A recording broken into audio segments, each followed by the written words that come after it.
When the 2016 AUDL season began, the Dallas Roughnecks were on a path toward a title.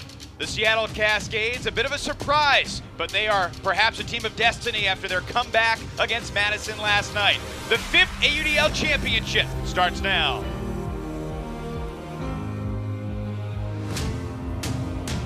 It's amazing to be back in Madison.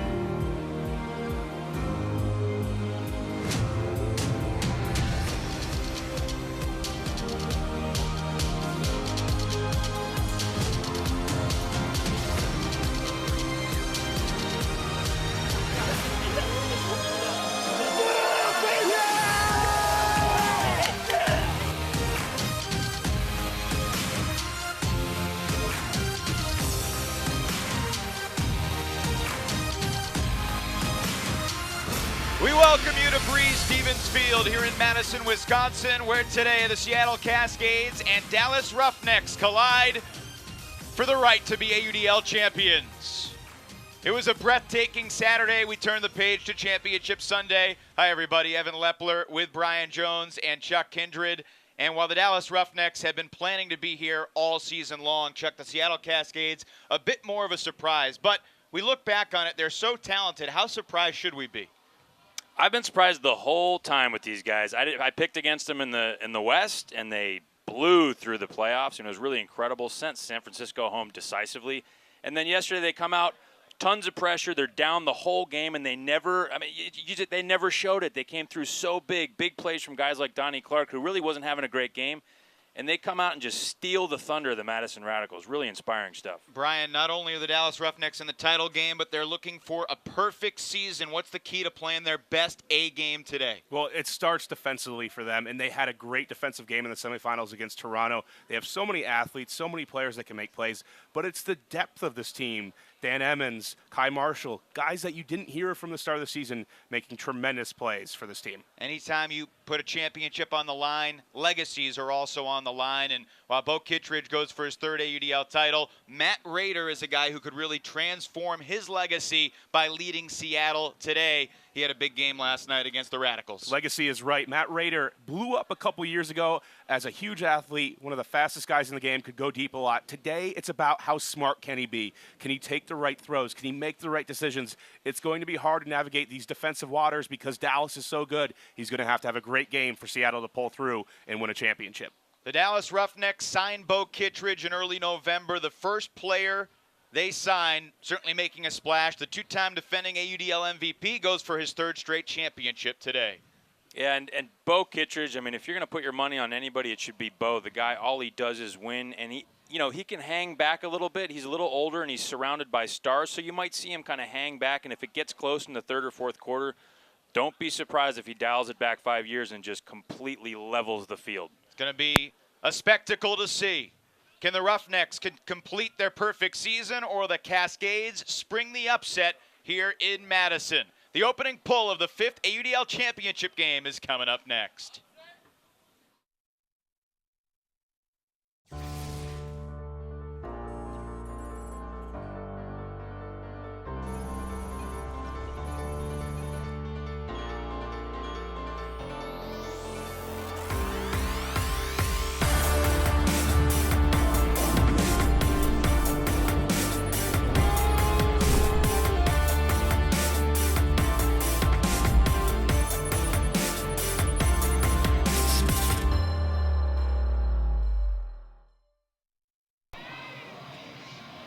Bo Kittredge from Fairbanks, Alaska, just turned 34 years old in June. He was a world champion with Team USA in June.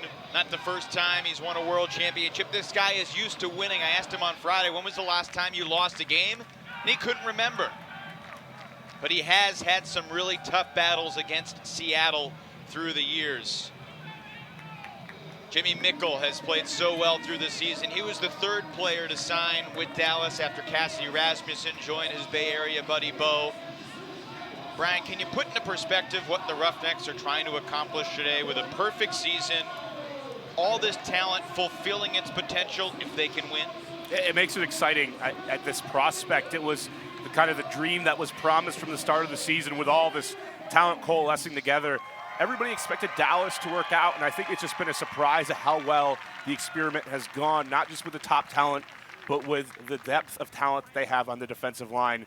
It's going to be an exciting game and an exciting prospect for Dallas to win this one. Seattle Cascades beginning on defense. Dallas's O-line, Chris Mazer, Kurt Gibson, Brandon Malachek, the handlers, Mickle, Kittredge, Marshall, and Rasmussen. And Mickle shooting it for Rasmussen, and it's overthrown. A turnover for Dallas.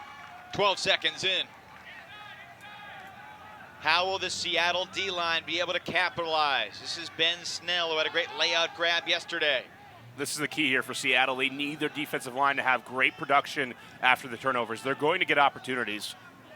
Joe Sefton, one of the 4 members of the U.S. Open national team playing for the Seattle Cascades today. The Dallas Roughnecks have 5 members of the U.S. men's national team in their lineup. Almost half of the U.S. team, coached by Alex Gesquier and Ben Van Hoevelen in London, playing today in this AUDL final. Duncan Lynn, Matt Russell, Donnie Clark, who had the game-defining D yesterday. The disc floats for Sefton. He's got Snell. Gibson trailing defensively. Snell's got it with a left hand. The Cascades break to start. Great start for the Cascades defensive unit. You see them be patient early on. They spent a lot of time around their own goal line, but they were patient, and finally, even after the good defense by Dallas, things just break down. That's not a bad effort by the Dallas O-line after the turnover, just a better patience by the Seattle defense. Chuck, on our game day show, we were talking about how the young guys on the Seattle D-line would fare. Guys like Ben Snell, D.Y. Chen, Jesse Bolton. So far, so good.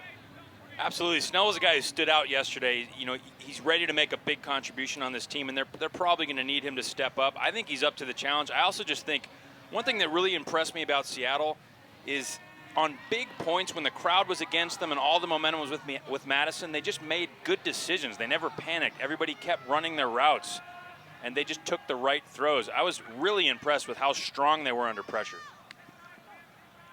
The O-line back out there for the Roughnecks. And Mazer throws it away, looking for Rasmussen. Rasmussen looking a little flat out of the gate. I think he could have bid on that first deep shot on this next one, just misses the catch. Bolton looking for Rankin, rising up for the score. And there's one of your heroic members of the Seattle Cascades. This guy just loves to play, loves making big plays in the air with the disc in his hands, whatever it's going to take. Zane Rankin is a guy that's not going to shy away from a challenge. Seattle begins the game with back-to-back breaks. Well, we talked yesterday. I think we were talking to Jimmy Mickle. How often have you guys played from behind this year? And he couldn't even come up with one time. So this should be interesting. Their largest deficit of the season in the regular season was 1. In the playoffs against Atlanta, they fell behind by 2. They have never in franchise history trailed by more than 3. Or trailed by more than 2, I should say. And we thought this could happen. We saw it yesterday. Dallas making plenty of mistakes against Toronto. It was their defensive unit that carried them. Yeah, Seattle looks exactly the way you want them to look. They're loose, they're having fun, they're storming the field. They don't feel any of the pressure. There's no expectations on them to win. Dylan Freechild out there on offense for the first time. That's a great matchup with Chen on Freechild. It's D.Y. Chen chasing former Callahan winner Dylan Freechild. Gibson swings it to Chris Mazer. Joined the Roughnecks middle of the season and really gave them a boost on their O-line. Brandon Muffin Malachek back in the place he went to school. Grew up here in Madison. Great job there by Carnegie to stop the continue pass there. That would have been a goal. Sneaking the assist through, Malachek to Freechild. Dallas on the board. It took them 3 chances. The third time was the charm on the O-line. Dylan Freechild throughout the season has been something of an energy guy. For this team of superstars, for whatever reason, his words command respect, perhaps because they're delivered with great intensity. And great eye black. I think Freechild actually has shown a great amount of maturity over the last few years. He was a guy who was always a star, and his identity was kind of tied to Spikezilla. And we saw, you know, he celebrated afterwards, but that was what people knew about Dylan, was a fierce competitor, and now he's starting to assert himself as a leader. You can see it in other avenues, in other ultimate areas. We saw him coach in the fan experience game. Maybe got outcoached a little bit by his counterpart, Mario O'Brien, in this game, but Dylan's definitely raised it in terms of the leadership perspective, and he's been there. He's played in huge games. First opportunity for the Seattle O-line, led by Simon Montague. Matt Rader and Nick Stewart, the biggest cogs downfield. Karlinski hits the veteran Mike Caldwell.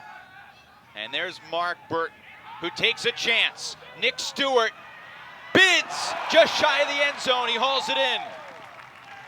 Stewart throwing through the contact to his old college teammate Simon Montague.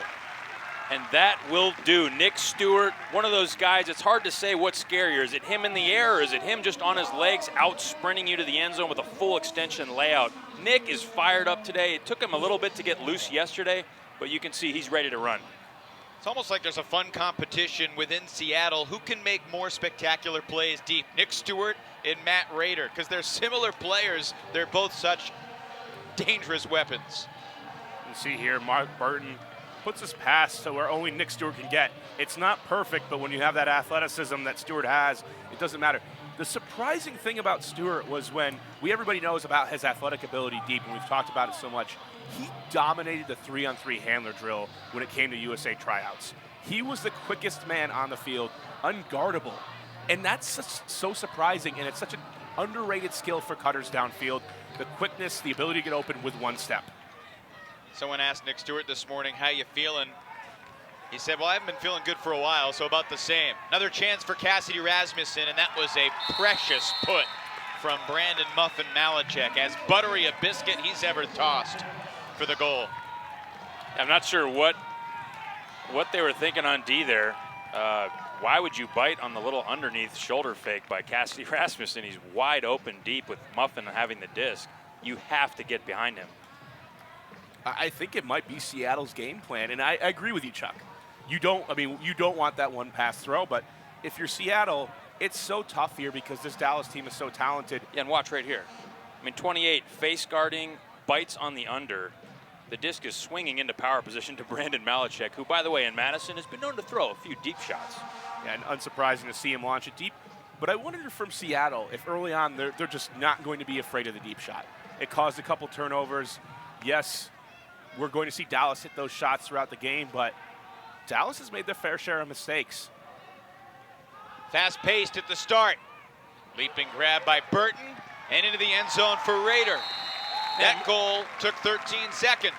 Mark Burton, he reminds me a little bit of Mark Lloyd. He's one of those guys, you see him and you're like, I think I can guard this guy, or he's not that athletic. He's not going to do anything too spectacular, but he's always doing the right thing. Not a great throw from Caldwell here. You can see he winds up and delivers. It's a little low, a little bit fast.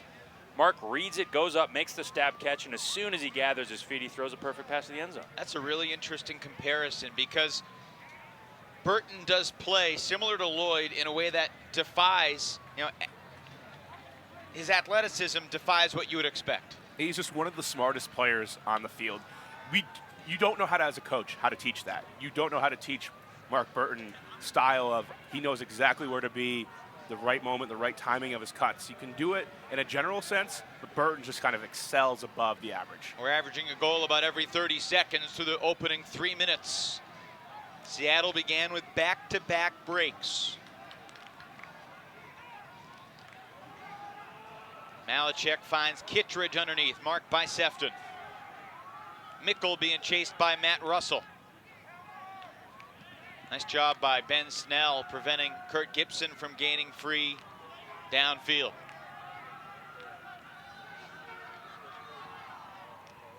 We've seen Dallas be patient, but they don't really want to be patient, do they? As Malachek illustrates his third assist of the opening quarter.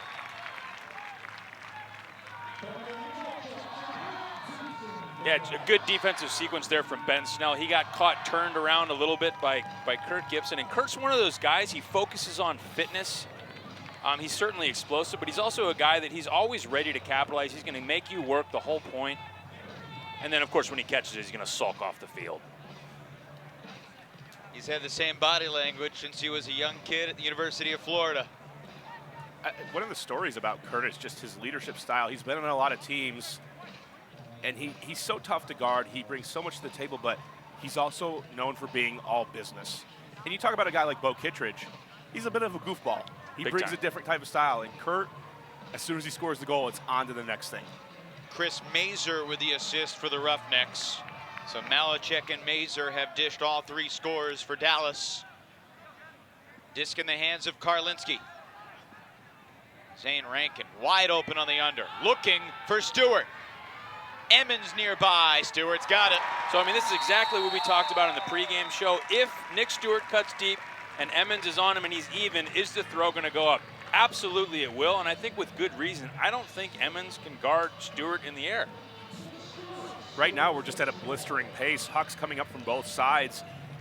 Like you said, it's the athletic matchup. The offense is going to have the advantage here, and I like that. But I got to wonder, I think this pace is going to benefit Dallas. Just so fast. Seattle's got to make sure that they just don't get into a hucking matchup game the entire way. They want to find a way to slow this one down and make Dallas work for it.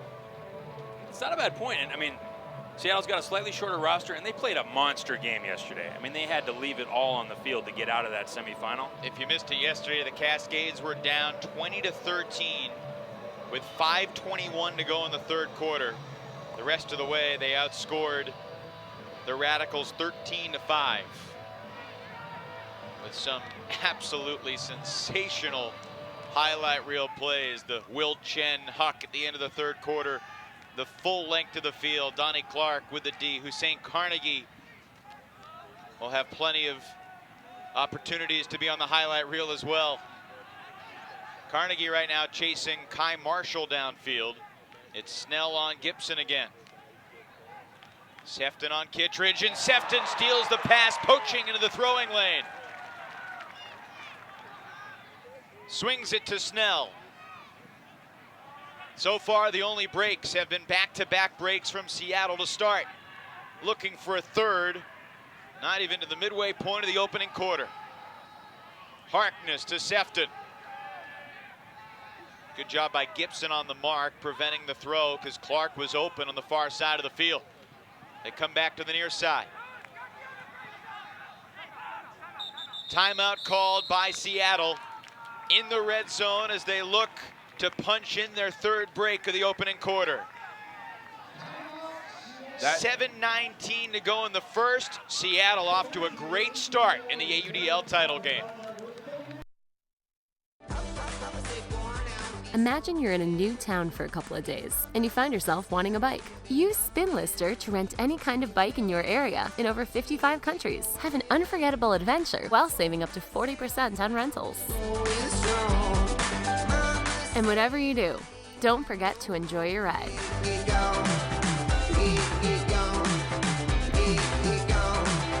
Rent a bike today or list your own to start making money and connecting with awesome people. Oh, we wondered what the crowd would be rooting for today. Certainly it was a partisan venue last night. All Radicals. Seattle shocked the world, at least here in Madison. But Brian, the Cascades have just gotten off to a fantastic start, putting on pressure that Dallas hasn't seen. Well, I want to go back to that play that we just saw, that poach D, and that's an example of offense doesn't know poaching. And what does that mean? Is the offense doesn't see it coming. BJ Sefton just leaps into the play after his receiver clears out, does a great job of just reading the situation. Normally when we see poaching, we see it on a handler-by-handler basis where you're trying to make the offense recognize that you're taking away to throw and go to option B. Here was kind of sneaky, saying throw it, and I'm going to go ahead and get it, and he did. You can see all 14 players on the field. Vertical stack in the end zone. Montague, lefty backhand to the dump up the line. O'Brien to Stewart. Seattle leads 6-3. That's the second goal for Stewart. He also has an assist. First 3-goal deficit all year long in the history of Dallas Roughnecks. Seattle playing perfectly here, taking advantage of every single opportunity defensively thus far, and they're going to have to do it because even though this is a great possession here by Seattle, there's a storm coming because Dallas is not going to quit just right now. No turnovers so far, Chuck, for the Cascades, either on their O-line or their D-line. Yeah, they look very relaxed. And, you know, we said yesterday, in big points when they needed to possess the disc, when Madison was bringing all their defensive pressure, these guys kept taking high percentage shots, not afraid to reset, not afraid to break the mark. They've got such poise. You know, this really is a veteran team, a team with star power, and they're not intimidated by anybody. That includes Dallas. Offsides was called on the pull. Dallas is going to get the disc at midfield. A brand new dynamic for Dallas, not only the 3-goal deficit, but their offensive line has very rarely had to play back-to-back points all season. That's a different dynamic. It's going to be a lot of pressure they're going to face, and Evan, one of the questions you've raised all year is who takes over in these types of situations? There's a lot of cooks in this kitchen, a lot of guys used to being the team leader. Gibson to Kittredge. Oh, that may have been nicked by Jesse Bolton on the mark. Still got to Gibson, now to Malachek, and to the end zone for Cassidy Rasmussen. His second score. It's a 2-goal game, 6-4. Yeah, Dallas looks calm. You know, I mean, one thing I would take away, this is a long game and this is a veteran team. Dallas is not worried. I don't think they're definitely not at full speed yet. But I'm not worried about them coming on when needed. This is a team that will probably slowly accelerate all the way through the finish line.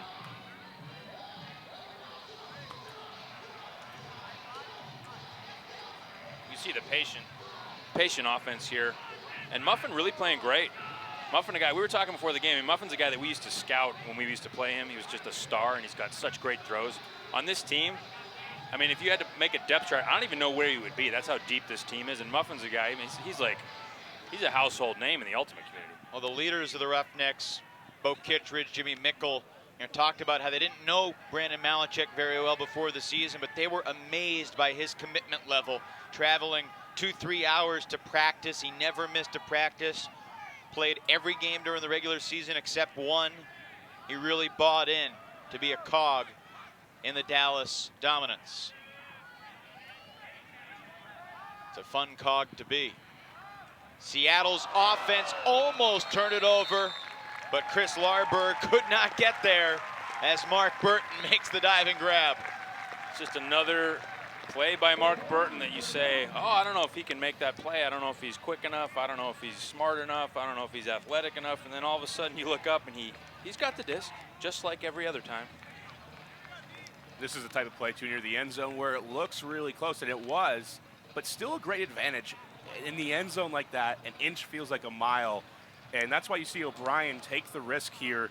He sees Burton open by just a little bit, sees that separation, and just not the best throw by O'Brien, and that's why it becomes a little bit too close for comfort. He's had a couple loose throws. He threw a goal to Nick Stewart on the prior point that was very close. It was a backhand instead of a forehand, and Jimmy Mickle was reading it, almost put a bit on it.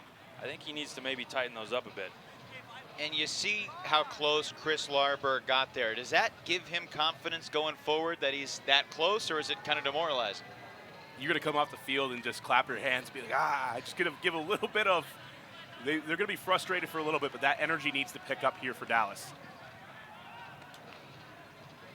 Cassidy, very active downfield. Chased by Duncan Lynn. I think yesterday his bell was rung. I don't think he was at 100%. But today he looks good. Will Chen slipped, giving Malachek no mark. Kittredge to Mickle. Back to Bo. Mazer. Carnegie shut off the cut by Marshall. And a whistle. And I think it was a triple team called on the mark. You're allowed to double team in the AUDL, but you're not allowed to have 3 guys in that space of the disc actively guarding. So Mazer will center it on the goal line. Mazer to Gibson. University of Miami to University of Florida.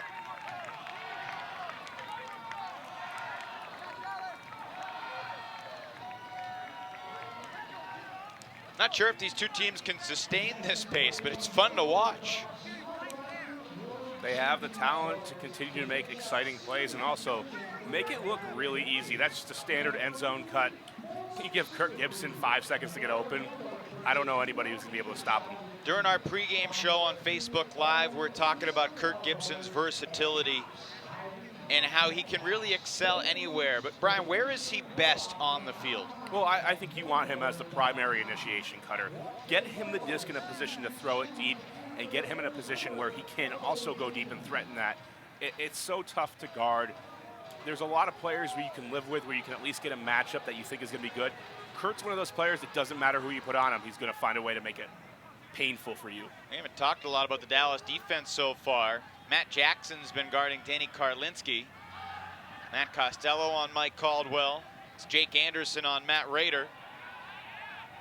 Stewart gets the free under against Jeremy Langdon. Now looking for Montague up the line, and from the handler core, Montague will reset on the goal line. Tough double team. Lefty backhand to O'Brien. Crossfield hammer, Rankin wide open. Seattle making it look easy. Yeah, and you love to see different marks and double teams and zone looks against a guy like Montague, because it just forces him to use the full repertoire. You see him fake with both hands at all different release points during the 5 seconds he had the disc here. Pretty fun to watch him solve these puzzles. Yeah, Simon Montague, I mean, he might as well be a wizard with the disc, because he came out 4 years ago with the Next Gen Tour and just blew up. He was the commander-in-chief at the backfield. He has every throw of the book, and then more that you didn't think existed. He finds a way to just be so creative. He's got the length to get around pretty much any mark. I'm pouring on the praise here, but there's a reason for it. It's because you can put Simon Montague on any team, and all of a sudden you're scared of him, because he can find a way to win a game by being a distributor by himself. Good first quarter statistically from Mario O'Brien. Nice pull. Mazer fields in the end zone. 13 goals have been scored in just over 7 minutes. Bo with a step. Mickle takes a shot. Does it have enough float? Kittredge bids and scores. Chuck, you said it earlier. When they find themselves in a tough spot, we both knew it was coming. Yeah, and that was a Bo Kittredge throw. If that was to anybody else, that is a horrible, flat, bad throw up the IO lane. But with Bo, it's just like the harder the catch, the better. If it's in front of him, it's going to work. Still got the speed, and look at how long he slides. That's got to be some kind of record. We talked earlier about Dylan Freechild's maturity that he's shown this year. Bo Kittredge was not always the most mature guy on the field either. He learned how to work hard. He learned how to be a leader. I mean, in his words, he started playing Ultimate because he wanted to escape his mother. Didn't always take it as seriously as he needed to. But Chuck, you were with him during some of his formative years in the Bay Area. What stood out to you about his maturation process? Well, he's an unorthodox guy. Yes, he is. And he doesn't. Pause that for a moment. Rankin can't get there, and Raiders overthrow the first turnover for the Cascades. He's an interesting guy. Even when Bo was captaining Revolver, he still wouldn't warm up with the team. He always had his own routine. He would wear sweatpants and no shirt. He'd be walking around with one sandal on. You're saying, wait, this guy's the captain? The Dallas D-line looking for its first break. Chris Larberg's got it. But Bo is a guy who, he's settled down, he takes direction, he's very coachable, and he's also a guy that has got your back. You feel that. When you make a mistake, he's got your back, and he will go to bat for you. When you ask about the unsung heroes in Dallas, they always bring up the Larberg brothers, and this Larberg connection right here was special. Dylan to Chris for the score. That's just like Andrew Brown and Kevin Brown, except the huck wouldn't have gone up because Andrew Brown does not huck. These guys have stormed onto the scene, both from the Houston area. One went to the University of Oklahoma, the other University of Texas. Critical playmakers for the Dallas D-line. And now Dallas with back-to-back deep points. Can Seattle's offense recalibrate?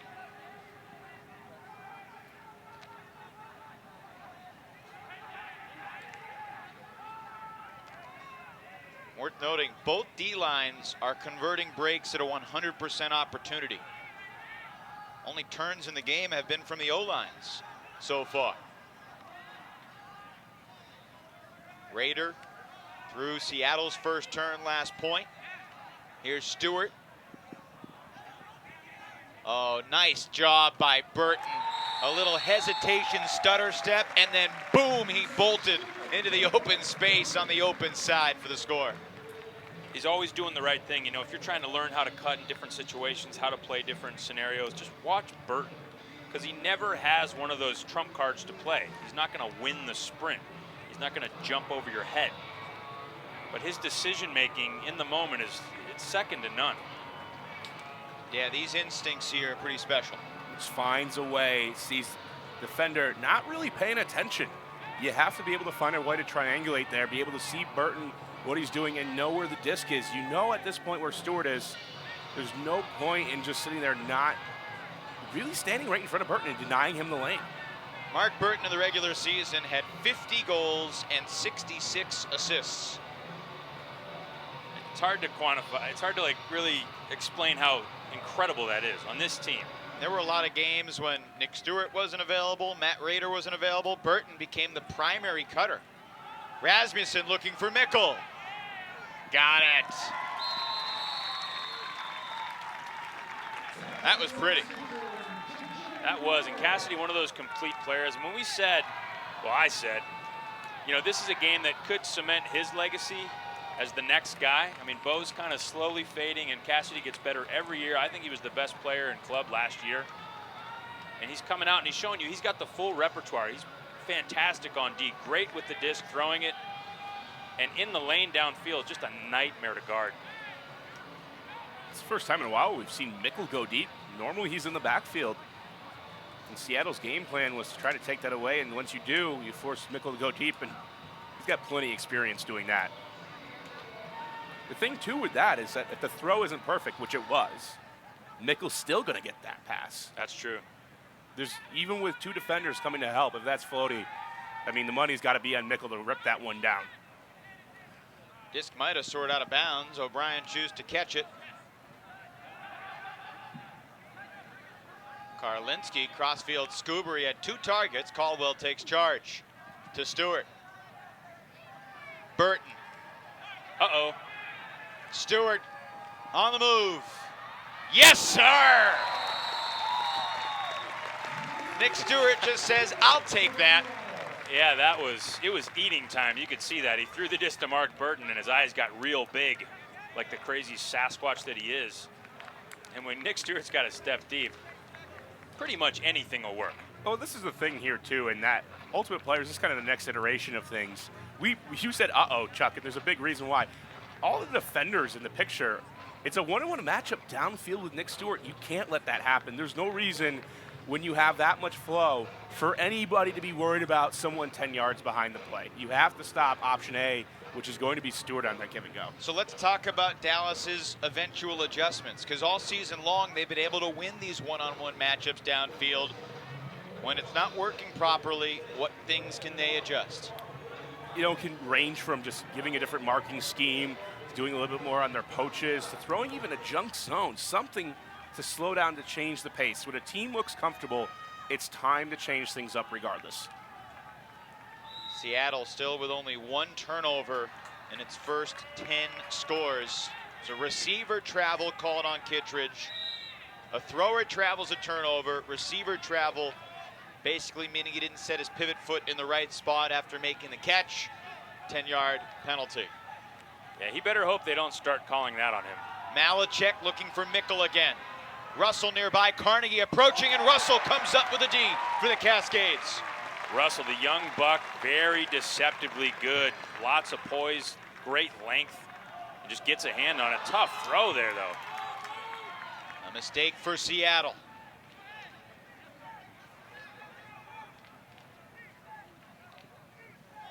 Gibson with his magnetic hands.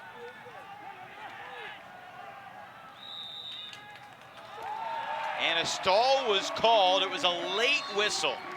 It may have been a stall, but the whistle came late. Gibson not happy with the decision from the referee. Bo's just roaming the deep space, not even guarding anybody at this point. The first multi-turnover point of the game. Yeah, and Lynn with the disc, he needs to get going. He's not playing his best. Blown assignment on D and a throwaway on O. Looking for Carnegie. Yep, just shy of the end zone. Snell. Oh, nice vision. Rankin wide open for the goal. That's a break for Seattle.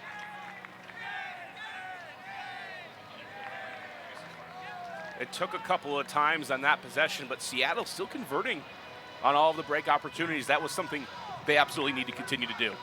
Yeah, there's a certain type of mental discipline that Seattle has. They really don't turn against each other. Like, they're always positive. They're always invested. Next point, let's do this. Let's stay positive. Let's get each other going. And I think as a result, there's less pressure on them in big points and big scenarios against tough D. They just don't allow pressure. Watch how this develops. Rankin on the right side of your screen, disappearing for a moment. Disappeared from the Dallas defense, too. Yeah, Snell very, very sly about the way he looked off to the forehand side as if maybe he was going to throw over there. I think he saw that coming all the way. Well, remember back in April when the Seattle Cascades started the year 1-3. And the last weekend of April, April 30th, May 1st, Seattle went to Southern California, 2 road games against Los Angeles and San Diego. They were in danger of falling to 2-4, maybe 1-5, but they won both of those games. And ever since then, this Cascades team has won 11 of its last 13 since starting the season slowly, 1-3. They've gained more and more confidence. They looked better than anyone else in the league, quite frankly, during the playoffs. Dallas struggled with Atlanta. Toronto struggled with DC. Madison even struggled with Pittsburgh, but Seattle toyed with Los Angeles, trounced San Francisco. Physical defense from BJ Sefton. Bo known sometimes for setting up the deep cut by putting his shoulder into your chest and then releasing underneath. BJ very aware of that and not allowing him to get separation. Those two have played against each other so many times. They were teammates, the U.S. national team this past June. One thing that we've seen BJ do already, he got a poach block on the continuation or the reset from Bo Kittredge. He lets him get the under and then he tries to jump the lane on the next pass. He did it again on that play. And once again, Bo not really paying attention. He gets the under and he kind of very casually throws the next pass without really checking the lane. And BJ's aware of that and he might capitalize again on that. They added a few seconds back to the clock. We're at 20 ticks remaining in the first quarter. Oh, that barely snuck through to Dalton Smith. And he plays catch with Chris Mazer to punch it in. Dalton Smith has had a quiet first quarter today, had some really great moments yesterday in their semifinal win against Toronto. Dalton Smith out of Texas A&M. He surprised kind of the nation in 2012 when he led off the club national championship game with a block against Revolver. And since then, he's just been in the spotlight. He was a guy who's developed all of his throws, and he kind of takes the back seat on this team, but he's a superstar on any other team. He's an incredible player, got great athleticism, a great array of throws to attack defenses I think with. both Dalton Smith and Matt Bennett back in January, February were thinking they were going to play with the Austin Soul. And then Dallas started to put the recruiting pitch on, and they saw who Dallas was signing and they wanted to be a part of it. But you think if Dallas had not gotten Bennett and Smith, they'd still be great. But Austin probably would have been much better, and those two guys would have really stood out on a strong Soul roster too. There's apparently an issue with the clock. Referees will sort this out. And the end of quarter situation so important.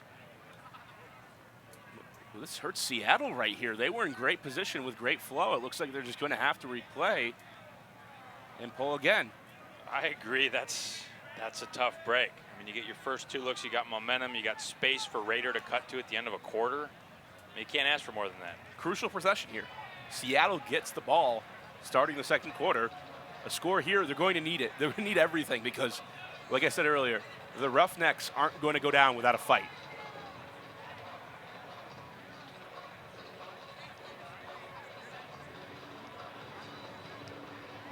12 seconds will be on the clock. Disc starts, the clock starts when the offense touches the Frisbee.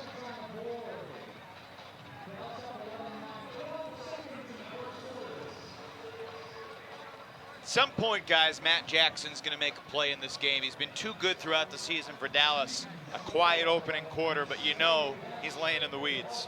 It's something as a coach at this point, and I think going into the second quarter, it's just going to be a talk about energy. They know they have the talent. They know they can do their job. Maybe pick a simple adjustment to make. Keep bringing the energy. It has to come. Oh, that was a dropped pull by Danny Karlinski. Dallas can hurry, and they call a timeout from the sidelines. A critical mistake from the Team USA captain. All he can do is laugh about it. Yeah, I think his teammates, as much as you definitely don't want to lose possession, his teammates find that pretty entertaining as well. I see Raider with a big smile. I mean, that's a big deal, though. So, I mean, if that clock doesn't malfunction, they're very likely going to get a good shot at the end zone to end this quarter. Now they have to make a goal line stand. This is potentially a two-point swing. Dallas, with a timeout, can bring its top O-line in there. They had the height line out there. Let's go inside the Dallas huddle.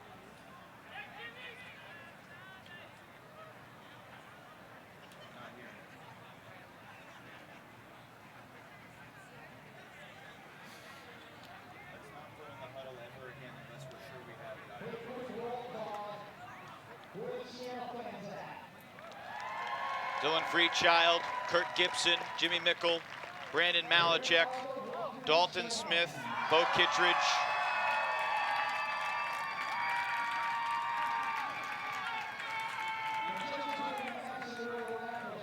I believe Jeremy Langdon at the back of the stack.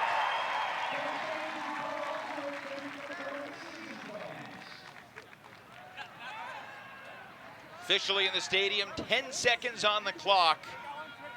Will we see a 21st goal in the opening quarter?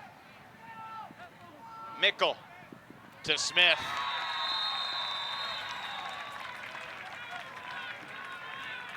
I know Seattle's not feeling sorry for themselves, but I kind of am. I mean, that's a tough break for them. They did nothing wrong, and they ran their pool play. They had a great look, set up, and then all of a sudden, a drop pull and an impossible task of stopping Dallas with 10 seconds on the goal line. Well, it's a part of the game, the inadvertent whistle. It can change things, and you know, the referee didn't drop the pull. Danny Karlinski did. He sure did. We'll be sure to remind him of that for years to come. Seattle's a very mentally tough team, but if Seattle felt like they had to play perfect, even if it was lingering in the back of their mind, that one's going to fester just a little bit, because that was a mistake that kind of erases some of the good things you had going for you in the first quarter, which was a 3-point lead. Now, obviously, with guys like Carnegie, Rankin, Rader, Stewart, and Bolton going downfield, Seattle may not be done yet. Got time here. Bolton gets it to Montague. Montague gets the backhand off. Stewart in the area, Emmons in the area, and it's Mickle who skies for the interception. Can someone tell me why Matt Rader wasn't down there yet? I mean, I'm not a great tactician of Ultimate, but what did you think we were going to do?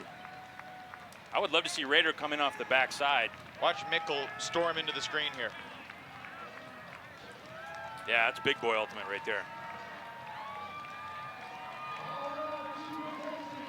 So the Roughnecks trailed by as many as 3, but a critical Cascades mistake gets Dallas back within 1 at the end of 1. Seattle 11, Dallas 10. We head to the second quarter when we come back.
year 5 of the AUDL, Kittredge has played 3 seasons. He's looking for his 3rd consecutive championship. But both San Jose Spiders never went through the West Division perfect. Dallas trying to join the 2013 Toronto Rush as the only teams in the AUDL history to complete perfect seasons, and certainly the league in 2016 with 26 teams, very different from the much smaller AUDL in 2013. It's a tough task for Dallas. I mean, the thing that both these teams have going for is they've got this next man up possibility. I mean, right now, Raider really hasn't done anything. They got great production in the first quarter, Seattle that is, from Nick Stewart. BJ Sefton came up with a lot of energy, got a nice block, made a couple big plays. But, you know, Donnie Clark hasn't really made an impact yet. Carnegie's just kind of coming online. And Matt Raider hasn't gone deep once that I remember. Raider had 1 goal, no assists in the first quarter. Nick Stewart had 3 goals and a couple assists.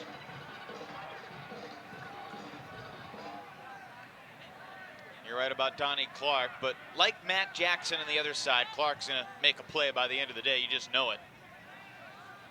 Mark Burton's played well. Nick Stewart thought about the deep shot to Rankin, resets to Montague. Nice mark by Langdon, taking away that backhand with his right foot. Stall count rising, Montague just barely gets rid of it. No, he didn't. Montague is stalled out, and Dallas takes possession, looking for the tie. And it was tipped off the hands of Chris Larberg and caught by Zach Riggins. Tough break for Mario O'Brien. Couldn't have hit that D any harder. But I'm sure some of his Rise Up Ultimate students are letting him know, catch your D's, Rook. Riggins with the score. That's 3 straight points for the Roughnecks. Probably couldn't do any better on that. I mean, if he doesn't swing and swing hard and fast, that's a caught goal. But, you know, we're seeing the pressure amp up, aren't we? I mean, that defensive sequence there from Dallas, probably the best we've seen them against the Seattle O-line today. You see it during the breaks, sometimes at halftime, just the adjustments that can be made. And the energy, I think, is the most important thing that Dallas just had to bring, the energy and focus. Oh, laying out for the under, Rankin keeps it alive with Freechild nearby. Here's Raider. Stewart was calling for it. Burton wide open, looking for Montague. He certainly put it to space. I'm not sure Mark Burton can throw that any better. It's great to see the versatility here from Simon Montague, because for so many years, he's been one of the tallest athletes on the field, but he stays in the backfield. And so far this game, there's been a focus on trying to shut him down, and he's found the safety outlet, just kind of venting to the deep space, makes it for an easy target in the end zone. Yeah, he and Mickle are both guys that are probably going to be behind the disc, but neither of them should ever, like you said, just hesitate to release deep. Keep the defense honest, make them adjust. And as a handler defender, you're mentally ready to try to fluster him in the backfield.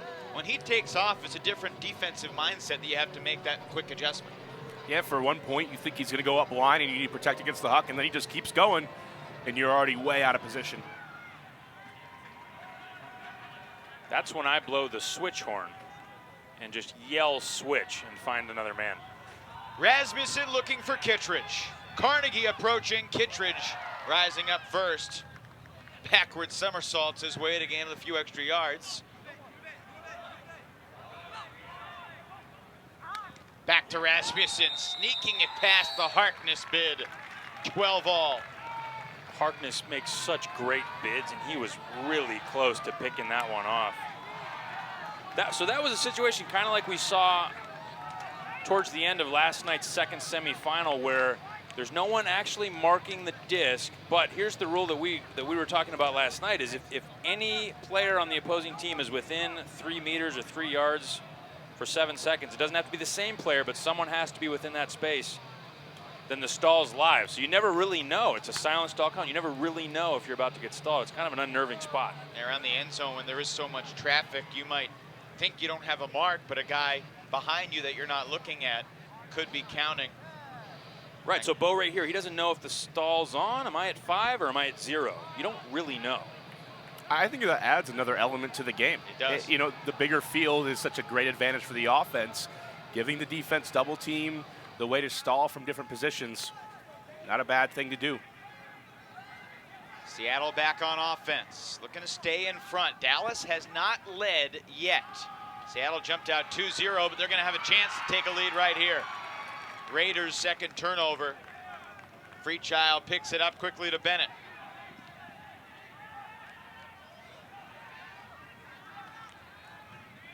Been really impressed all season long by some of the fundamental choices Dylan Freechild has made. Making the sure pass, swinging the disc, not trying to be the hero.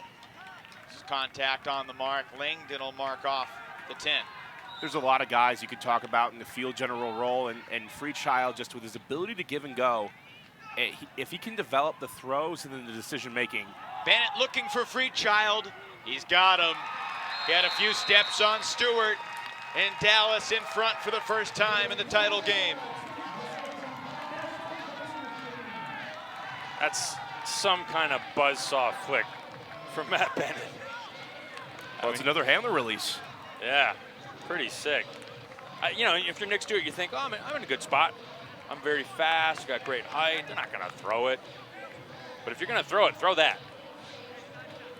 And you just mean there wasn't much float on this disc. It was knifing downward quickly. It was. It's a little more easy to this end zone. The whole weekend, it's been a little easier to be accurate. And Matt Bennett takes advantage of that wind and just carves up the defense. Yeah, this end zone to our left is much more enclosed compared to the right side end zone, which is wide open. And if you weren't with us in the semifinals, in both games, it felt like hucking to the right side end zone produced much more variability in the results of the throws. Karlinski looking for Rader. Matt Rader turns on the Jets. Was there ever a doubt? It's crazy. I mean, you see that disc go up and you see him starting to close on it and you say, here comes a layout. This is going to be SportsCenter top 10. And then he trots over and, you know, Willie Mays style, just basket catches it. You know, that type of throw makes me feel a little bad because I've said that Simon Montague has brought a new dynamic to Seattle. Denny Karlinski, not as much of a hucker. This was a gorgeous put from Karlinski. Yeah. Have the isolation one-on-one matchup. And Anderson's playing the underneath because Rader has tried to turn himself into a thrower. Rader just turns on the afterburners. See ya. This disc is so flat, it doesn't even look like it's spinning.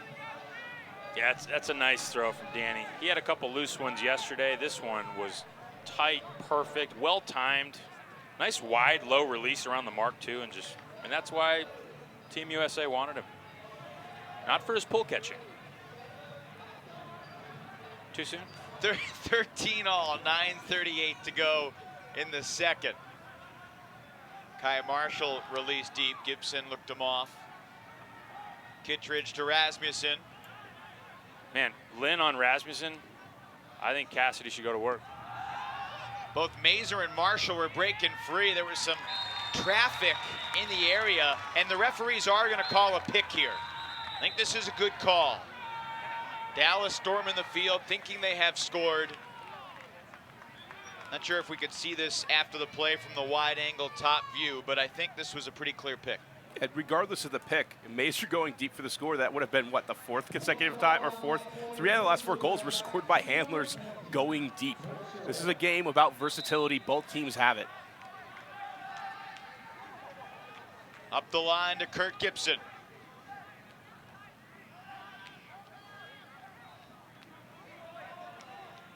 Mazer back in the handling core to Malachek. Bolton on the mark. Nickel taking a chance. Kittredge gets there. BJ Sefton, an athletic bid, but looked like that disc had magnetic forces to Kittredge. Yeah. I like the way that B.J. Sefton, though, has been playing Bo, despite Bo making a routine play for himself and Mickle bending it around. Sefton's found a way to poach. He knows that Bo is a rule breaker. Bo is going to do what Bo wants. He's going to find the lane. He's going to take over when he wants to. And so here, Sefton's been most of the time just kind of playing out of weird positions. He takes a really, as we're taking a look at the pick call, Mazur ends up wide open in the end zone with Carnegie chasing. But Bo kind of does whatever he wants, and Sefton's going to take the really aggressive angle. He doesn't try to guard Bo. He goes for the disc. Not going to get close because it's too good of a throw from Mickle. Sefton's kind of shown that defensive creativity in this game. It's led to a block. He's been close on a couple others. Yeah, and that's one of those bids. I mean, you might be saying, why in the world would you bid on that? You're not close enough to get a bid on that. But, you know, Sefton's a guy who understands one of those rules. The more you let the guy that you're guarding know that you're all in, that anytime there's a disc in the air, you're coming hard, that adds up. Like, mentally, that starts to wear on you. And when you know he's close, you start to get a little more nervous because, you know, one thing Sefton won't do is ever quit on the disc. Karlinski to Stewart. Oh, Gibson was closing fast. Stewart airs it out. Stall count was rising. Can Burton make a play? Oh, it's Dylan Larberg in the end zone. Dallas starting to assert itself a little bit. Gibson for Langdon. Raider. Are you kidding me? Look at that speed from Raider. He's way out of position. The disc goes up, and oh, by the way, he looks so casual as he closes 5 steps. This is going to come back, though. There was contact on the mark. Still an important play by Raider because the continuation would have led to a likely goal. Let's see the D from Raider. Jeez. Jeremy Langdon's not a slow player. No, and he had position. He's got a big frame. That's why so many people are excited about Raider. So the contact on the mark gives it back to Gibson.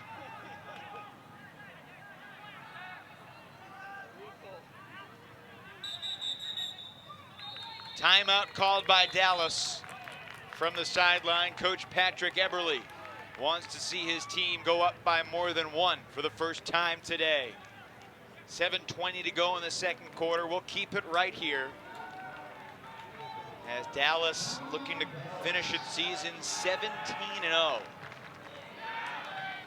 Their closest game to this point was a 4-goal win over Austin. Brian, a game that you called in Austin.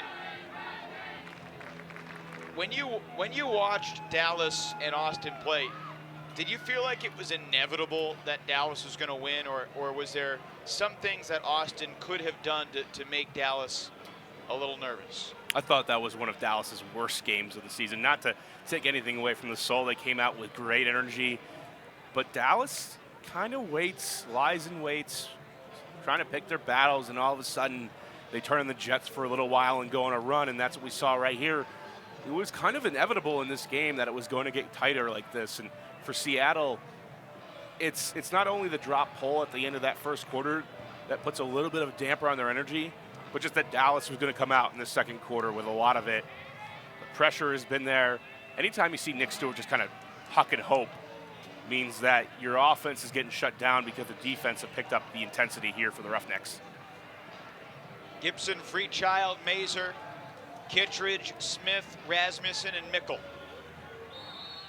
Against Bolton, Sefton, Chen, Clark, Lynn, Russell, and Rankin. And wow, what was that? Sefton quickly picks up a blade to the end zone. That'll work. Sefton to Lynn over the top to tie it up. I've said it before. Day one of coaching for me is about hammers and scoobers, because eventually you get in a couple situations in each game where a guy's wide open in an unorthodox way, and a hammer or a scoober is going to be the right throw choice to get it to him. What about blades? Blades are great too. We just saw one to Dylan Freechild. Disc slips through the hands of Gibson. And Lynn is open, but he's not open for an easy backhand pass because that's going to get blocked by Rasmussen, or at least have a chance for the D. You want to get it to him quickly. He's wide open. And there wasn't a lot of space to float a backhand to in that situation, so a crafty throw from Sefton. I really encourage other coaches to start their practices with mini games that encourage creative throws. It's not about running your offense by just preaching hammers and screwers all the time. It's finding those isolated situations where they fit the bill. Situational ultimate, so critical. Mazer launches. Gibson in pursuit. Got it.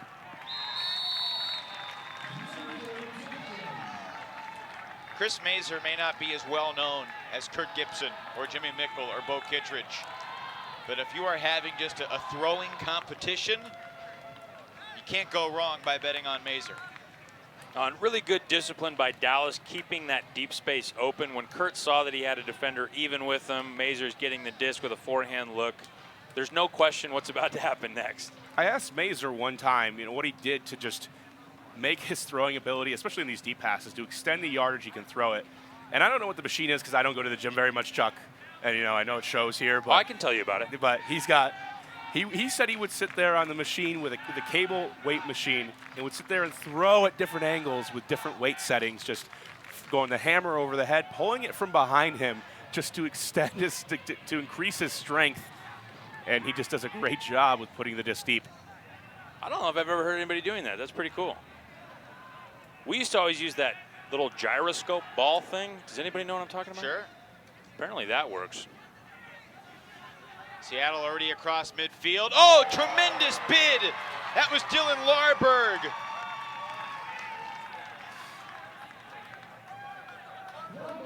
That's the type of play that can win you a title. That's his third D of the opening half. And Freechild wants him.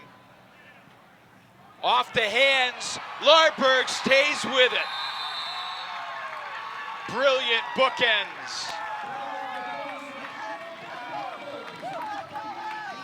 Wow. Third bounce, that's gone Dallas's way. And if you're Seattle, I wonder what they're feeling like on the sidelines right now. They're a team that's typically full of energy, but when this happens, it's so painful and so frustrating.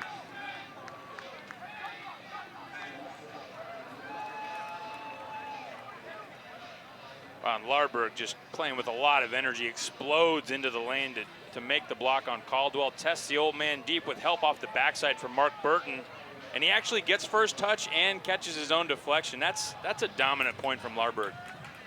Burton needs to come in, though, and play that outside sandwich. He came in thinking he was going to get the block. His job there is just to keep Larberg on the ground by putting the body in the right position, taking the outside. Caldwell had the inside.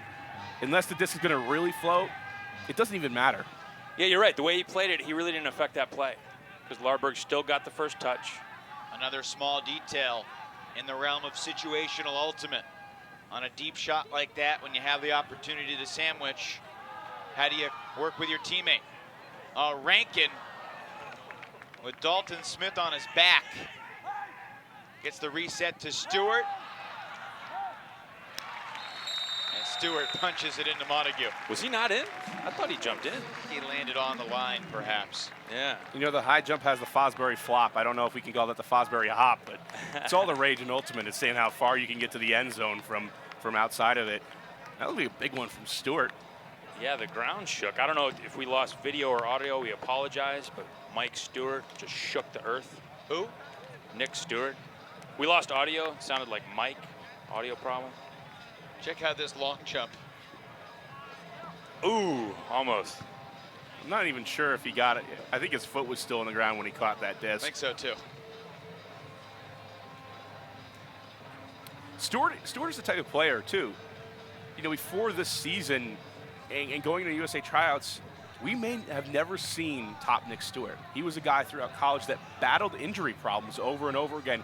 And the conversation was always, Nick Stewart would be really good if he could play a full season. And he's, knock on wood, still going hard right now. And now the conversation, Nick Stewart's really, really good. Rasmussen giving Marshall a chance. Nice throw. Carnegie drops off. Reset to Gibson.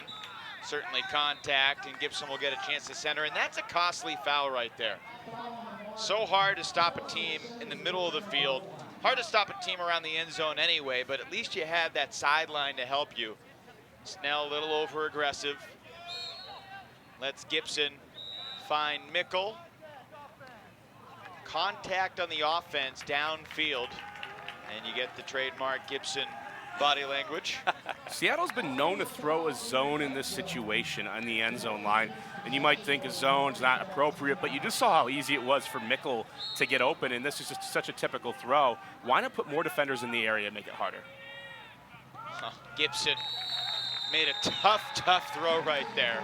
I know, I mean, if you had that 10 times, would you even get one block? I mean, that's not a hard throw. Neither of those were hard throws. Right, and it's just about playing the percentages at this point. You have Mickle isolated with Gibson. You know that even with a good mark, that there's no way you're going to be able to stop a break throw, and this throw is always open, this angle. You have to take away the inside. Snell does a good job of that, but there's only so much you can do. So if there's defenders in the lane in that area, there's a help defender capable of making that block or stopping it. Something. Yeah, you got to make him throw a hammer to the back. Make him do something hard. That's not hard. I mean, I totally agree. Guys, last year in San Jose, the Spiders beat the Radicals 17-15 in 48 minutes. We have scored the same exact number of goals in 19 minutes and 21 seconds of game action today. 32 goals in just over 19 minutes. Contact downfield as Montague is getting ready to pick up the disc, and Rankin is using the integrity to say, no, that was not a foul. Which, by the way, I disagree. Yeah, by the rules, that's a foul, but if Rankin's okay with the physicality, there's something they talk about in Seattle where they're okay with physicality because they're just going to give it to you right back and get the offensive advantage that way. Yeah, it's a good point. It's a good Rankin point. marked by Emmons, back to Montague. Squeezes that throw through to Rader. Doesn't really feel like Seattle's on the ropes, per se. But a pick downfield will bring this back.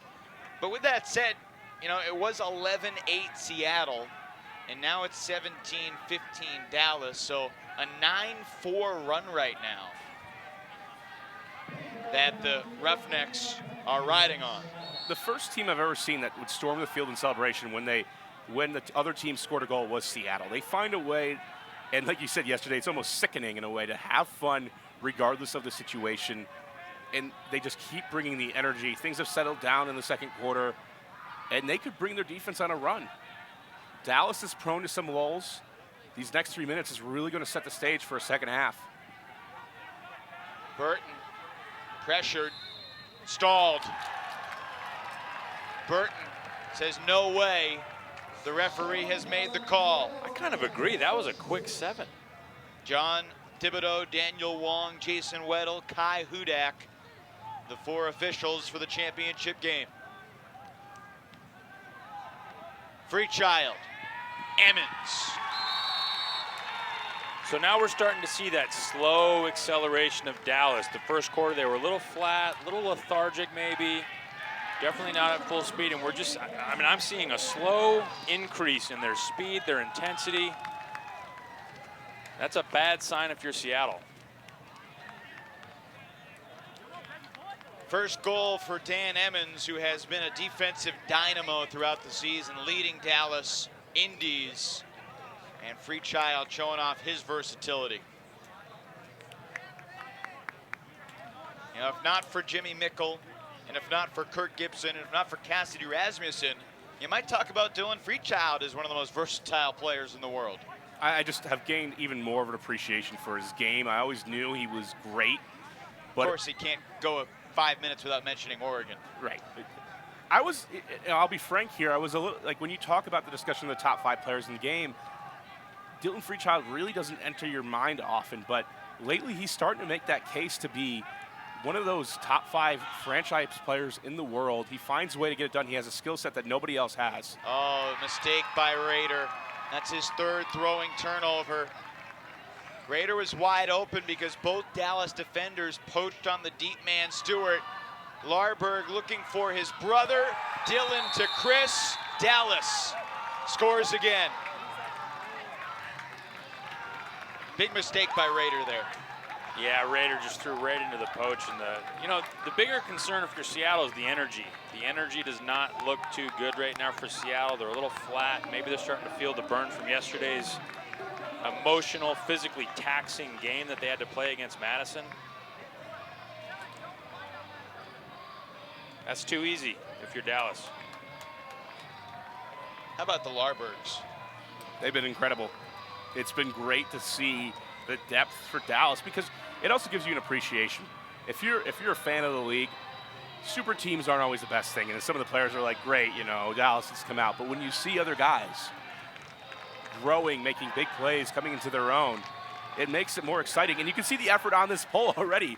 3 guys who aren't in that superstar class hustling down and putting pressure on Seattle. Costello, Laurie, and Matt Jackson were racing down like they were having a sprint contest for the first handler.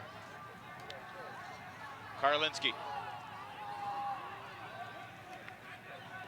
Really important next 2 minutes, 5 seconds for Seattle.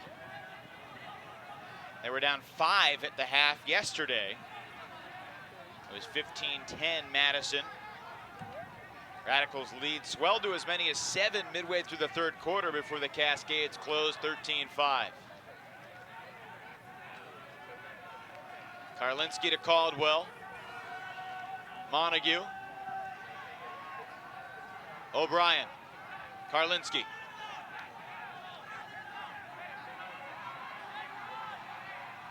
It's a good defensive possession from Dallas. You can't always get a block, but if you can force a team out of their A option.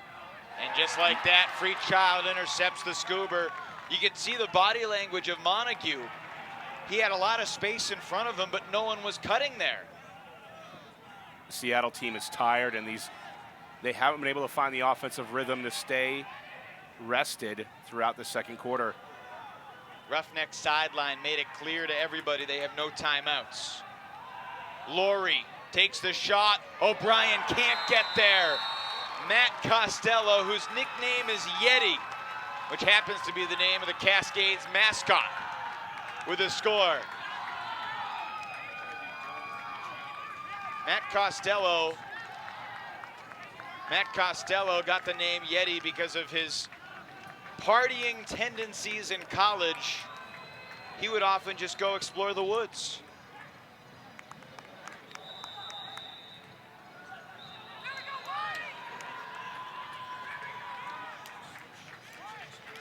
Right now, it's a tough time for Seattle, and you got to come back to just the simple things of energy and focus.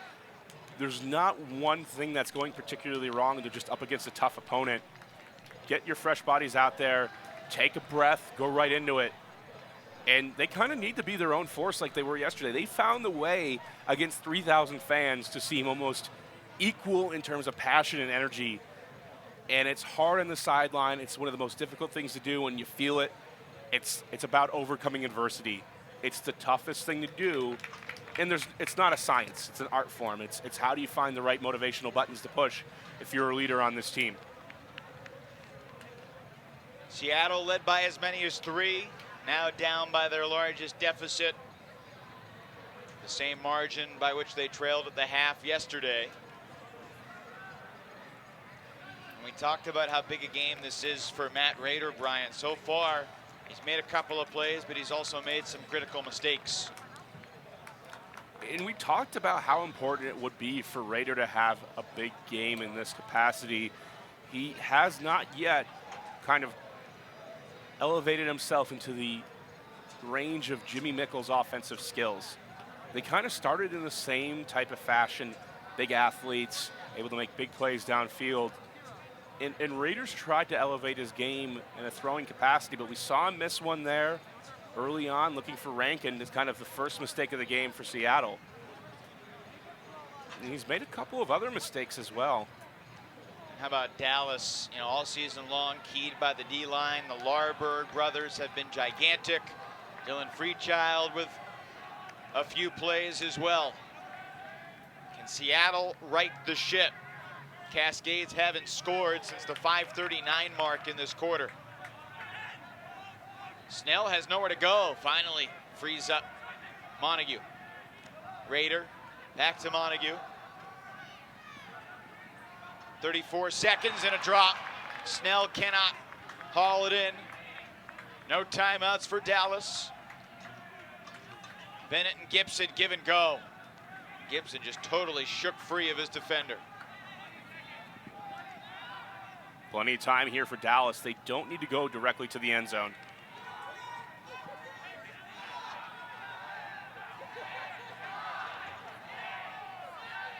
Gibson could not keep it alive.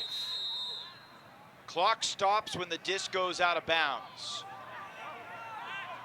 Raider picks it up. Scoobers cross field. Duncan Lynn lets it fly. Funny, seems like everybody's tired.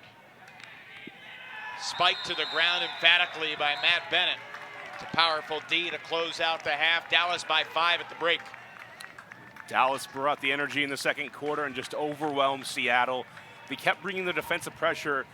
When you take away option A, then B and C repeatedly, we see the stall outs, we see the blocks happen, and then the energy kind of just zapped away from Seattle. They faded really hard here in the second quarter. They need to take a rest and need to go really dig deep.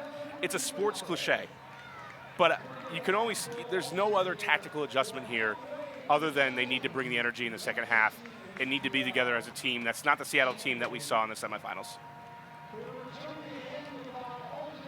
Seattle won the opening quarter 11-10. Dallas dominated the second quarter 10-4.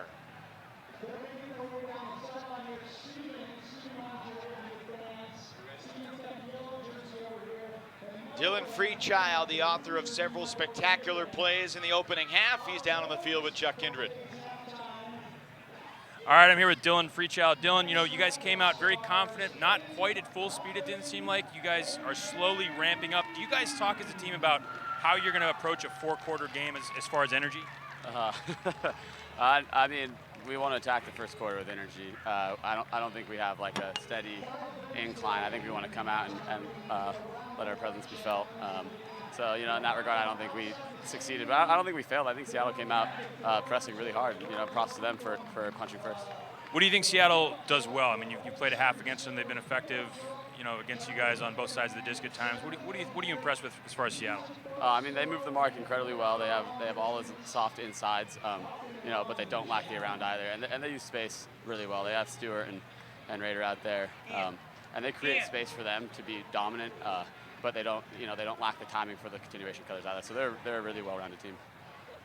You know, this season you guys have had not very many close games. I don't know if you've ever been down 3 points. What's it like having to, you know, get your back up on the ropes for a minute and dig down and bring it back?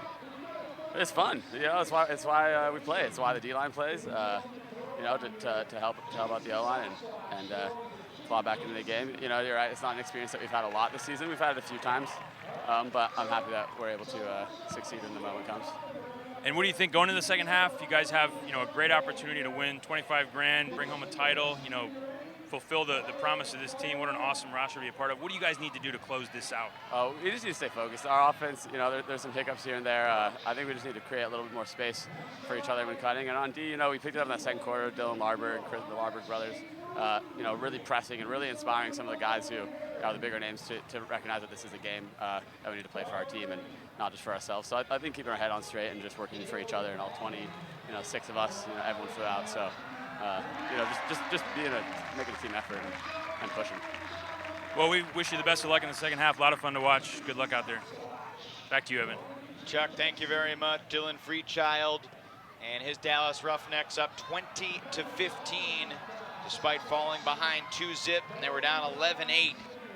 After being down 11-8, they closed the half on a 12-4 run. It was a sight to see, and the Cascades need to make some adjustments, but they came back from a 5-goal deficit at halftime yesterday. Mark Burton down on the field with Chuck Kindred. All right, I'm here with Mark Burton. Mark had a big first half. You know, you guys had an emotional game yesterday, a physically taxing game yesterday. How does the team feel coming into this game physically? We feel great. We're energized. We wanted to set that tempo early on in this game, and we did that. Second quarter, we felt we let our guard down a little bit, I think, and I know that we can get back in this third quarter after this half. So. You guys have faced some pretty intense man D, both from Madison and now Dallas. You know, in the second quarter, it felt like they amped it up. What's the pressure like out there right now from Dallas on the man defense? They're doing a good job staying sticky early on in the counts, and then really applying a double team that happened to us a couple times on the last one. We got a couple of stall counts on us, so we just got to be ready to move the disc early and play a Cascade ball that we know. So they're doing a good job. I think we'll drive through that and get ready for the third quarter. So. Any adjustments you need to make going into the third quarter against Dallas? It seems like you guys were, getting your looks, applying some pretty good pressure. Any adjustments you see that Seattle should make? No, we're going to keep with the game plan. It's plain simple. I mean, we cliche, and I know you guys love it. We play within our system, and we buy into it, and we're ready to buy in and ready to play hard person defense. And our offense is going to click and keep clicking with the receivers that we have and handlers that we have. We were talking during the first half that you and Mark Lloyd are kind of the everyman guys that make us all think that maybe we can be superstar players. But I got to ask you, who's the best Mark in Ultimate? Me. That's what we thought. Me. Myself. So yeah, but my teammates push me to get better, and I love that. And look up and always take notes from teammates and even guys on the Roughnecks and everybody. You always take notes. Always keep that Rolodex in your head. So yeah. All right. Well, best of luck in the second half. Thank you. Back to you, Evan. Thanks, Chuck. I think Nathan White of the San Francisco Flamethrowers, Anatoly Vasiliev have pretty good marks too, but that's not what he meant. Great day for Ultimate here in Madison. Those burgers look delicious. The Dallas Roughnecks lead the Seattle Cascades 20-15 at the half. When we come back, we'll send it down to our game day crew. Megan Tormey, Taylor Pope, joined by Ulti-World editor Charlie Eisenhood, and Toronto Rush superstar Mark Lloyd down on the set. That's coming up in just a moment. Here from Madison as our coverage of the 5th AUDL Championship game continues.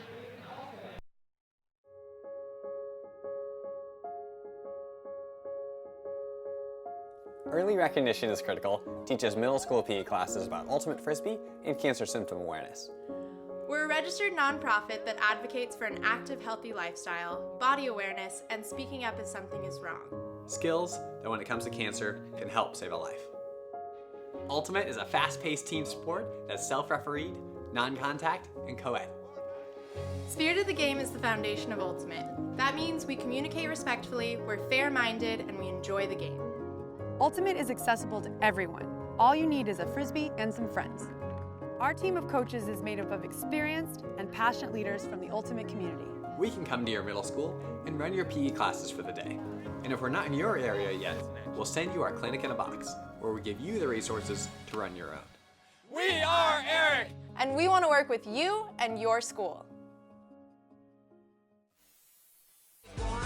Imagine you're in a new town for a couple of days, and you find yourself wanting a bike. Use Spin Lister to rent any kind of bike in your area in over 55 countries. Have an unforgettable adventure while saving up to 40% on rentals. And whatever you do, don't forget to enjoy your ride.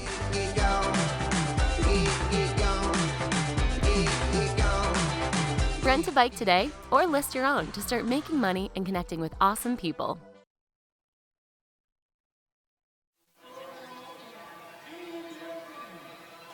Hello, thank you so much for joining us for the halftime show. I am Megan Tormey, and I am joined by my cohort Taylor Pope, and we have two special guests with us. Charlie Eisenhood, he is the editor of Ulti-World, and then Mark Lloyd from the Toronto Rush. They're going to help us dissect the first half of this championship final. The Dallas Roughnecks are leading the Seattle Cascades by 5. The score is 20-15, but it wasn't always this close. In the end of the first quarter, Dallas was down by 1. It was 11-10 Seattle. In the last 3 minutes of this first half, Dallas has really started to pull away, and that's where they got their lead. Charlie, big picture stuff, how has this met or defied your expectation of how this game would go?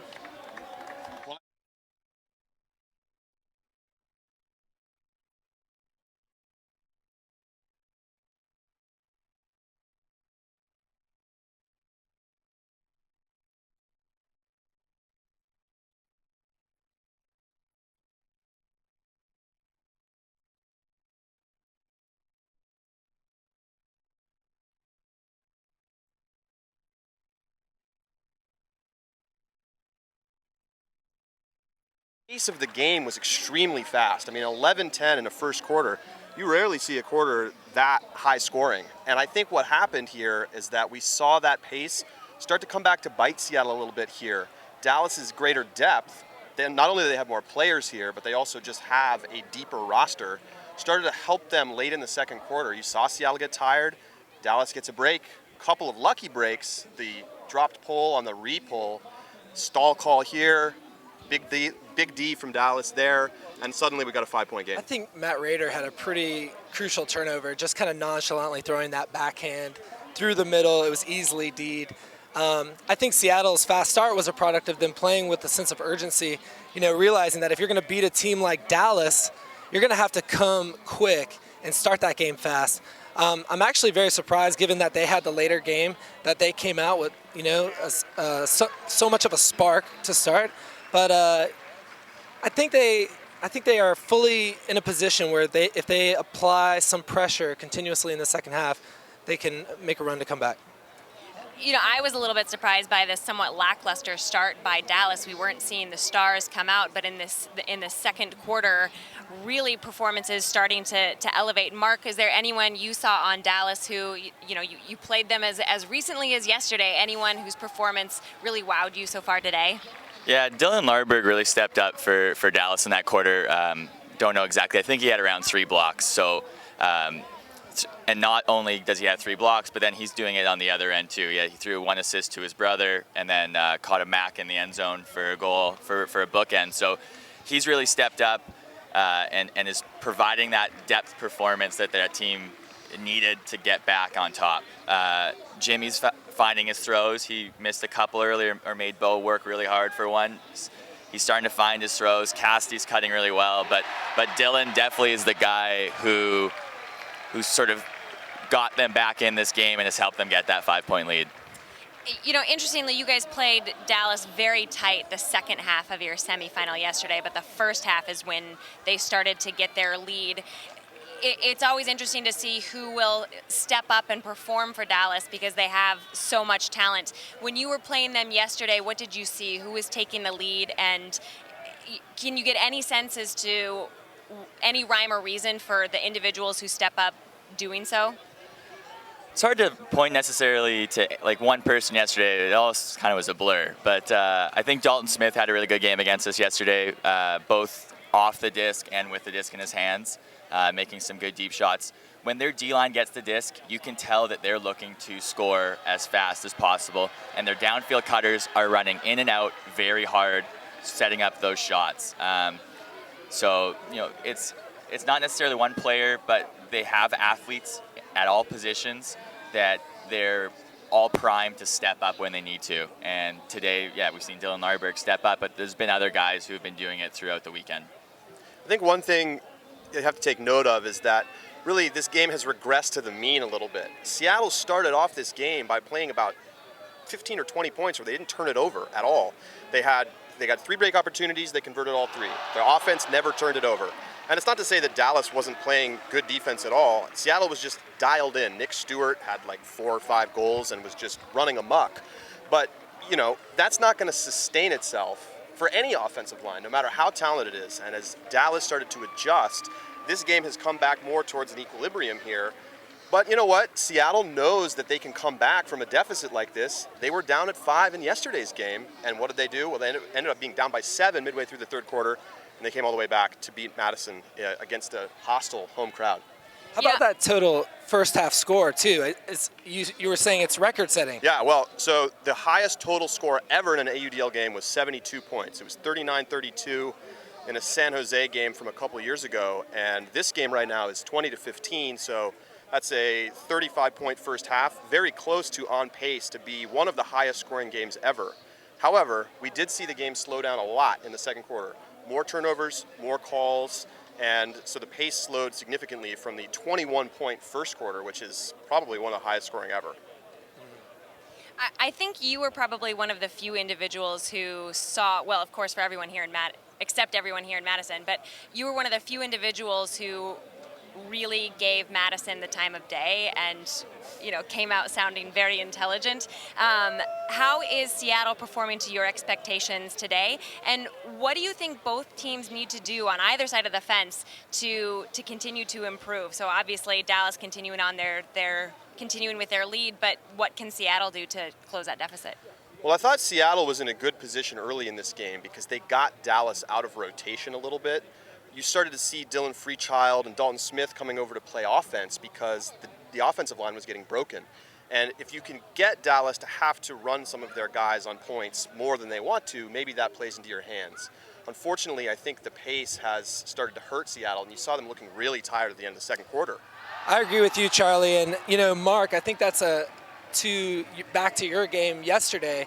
I thought that you guys getting those early turns on the opening possessions and then giving it right back with a deep shot.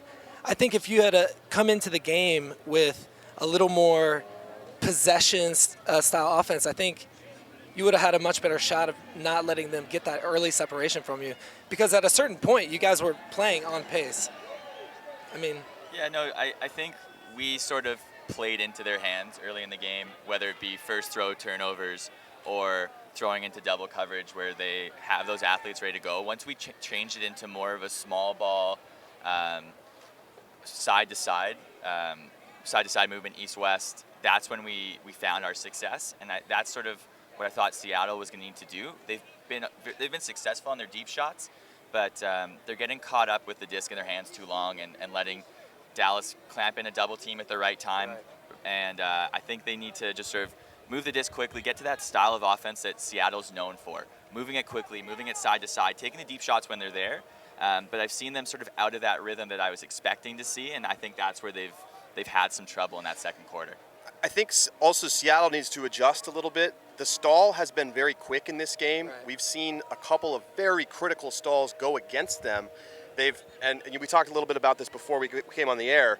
Twice we've seen a disc get thrown and then have the stall called, which is rare for the AUDL. And I think, if you were to count it out, it was not 7 seconds. But that's something you have to adjust to. Some breaks going against Seattle, they're going to just have to stay mentally able to play through that. If you think back to that big critical moment in the end of the first quarter, they have a chance to go up 3, but a clock malfunction forces a repull, and then they drop the repull. Danny Karlinski just clanks one. And, that is brutal because it ends up being a 1-point lead at the end of the first instead of probably a 3-point lead. And how does that change the game? Seattle has to be able, and yesterday they were able to, play through that. Well, real quick before we wrap things up, are you willing to give a prediction on who you think is going to take this game? Personally, I think Dallas has put themselves in the position to win, and I don't see them losing. I just think that superior depth, especially in these hot conditions, is just going to lead them to be able to hang on the same way they did yesterday against Toronto. They didn't necessarily have to outplay Toronto in the second half. They just had to maintain, and they're going to be in a similar situation today. That's a good point, Mark. Yeah, my pregame prediction was Dallas by 3. I think for Seattle to win, they need to get this to a 2-point game going into the fourth quarter. Otherwise, just too many talented players on Dallas to keep possession of the disc. So I think Dallas is looking good. Well, Mark, Charlie, thank you so much for taking the time to talk with us. Thank you as well, Taylor. Once again, I am Megan, and we're going to take a break. The action continues on ESPN3 momentarily.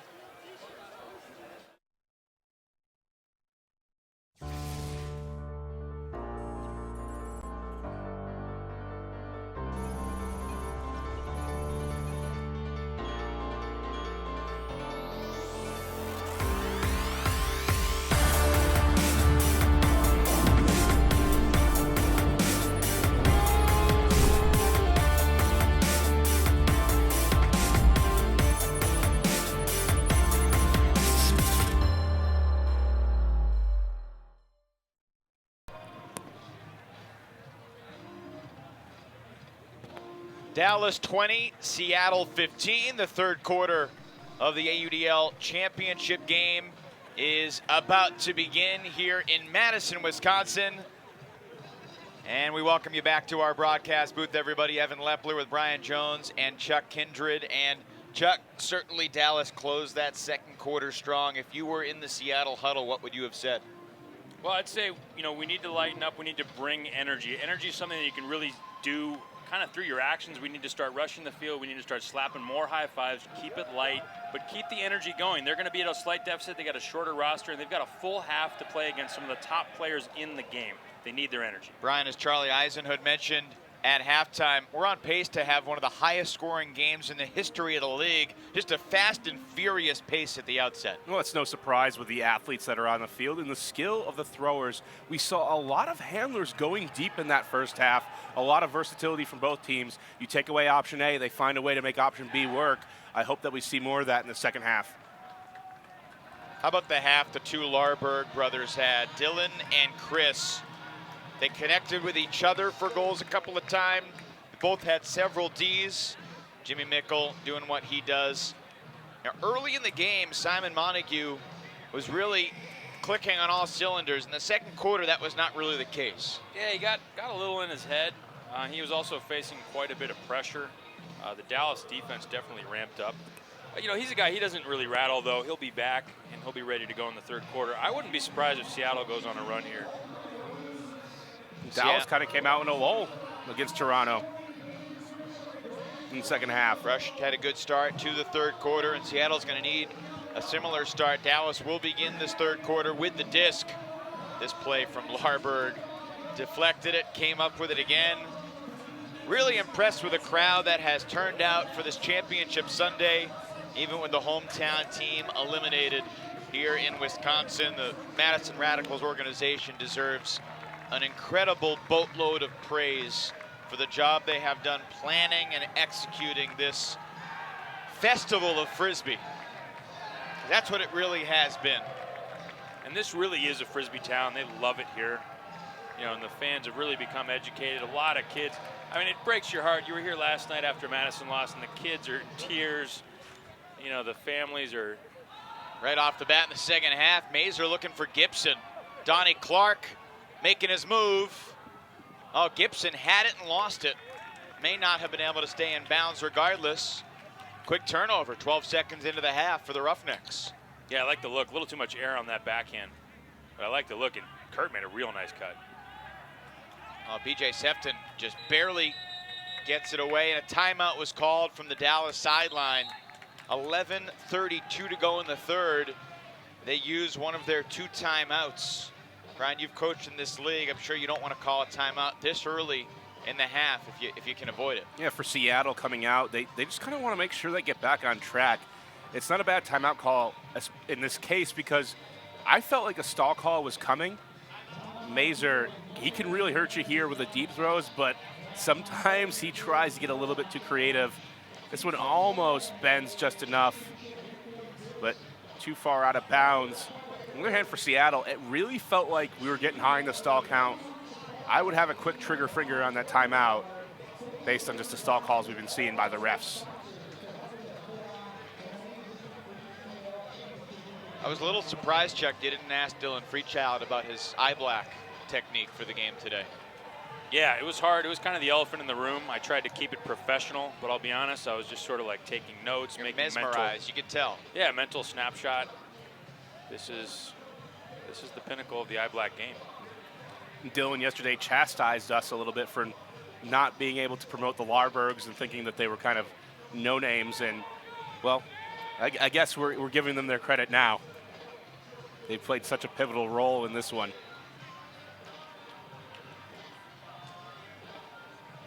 So Seattle has the disc, trying to get back within 4.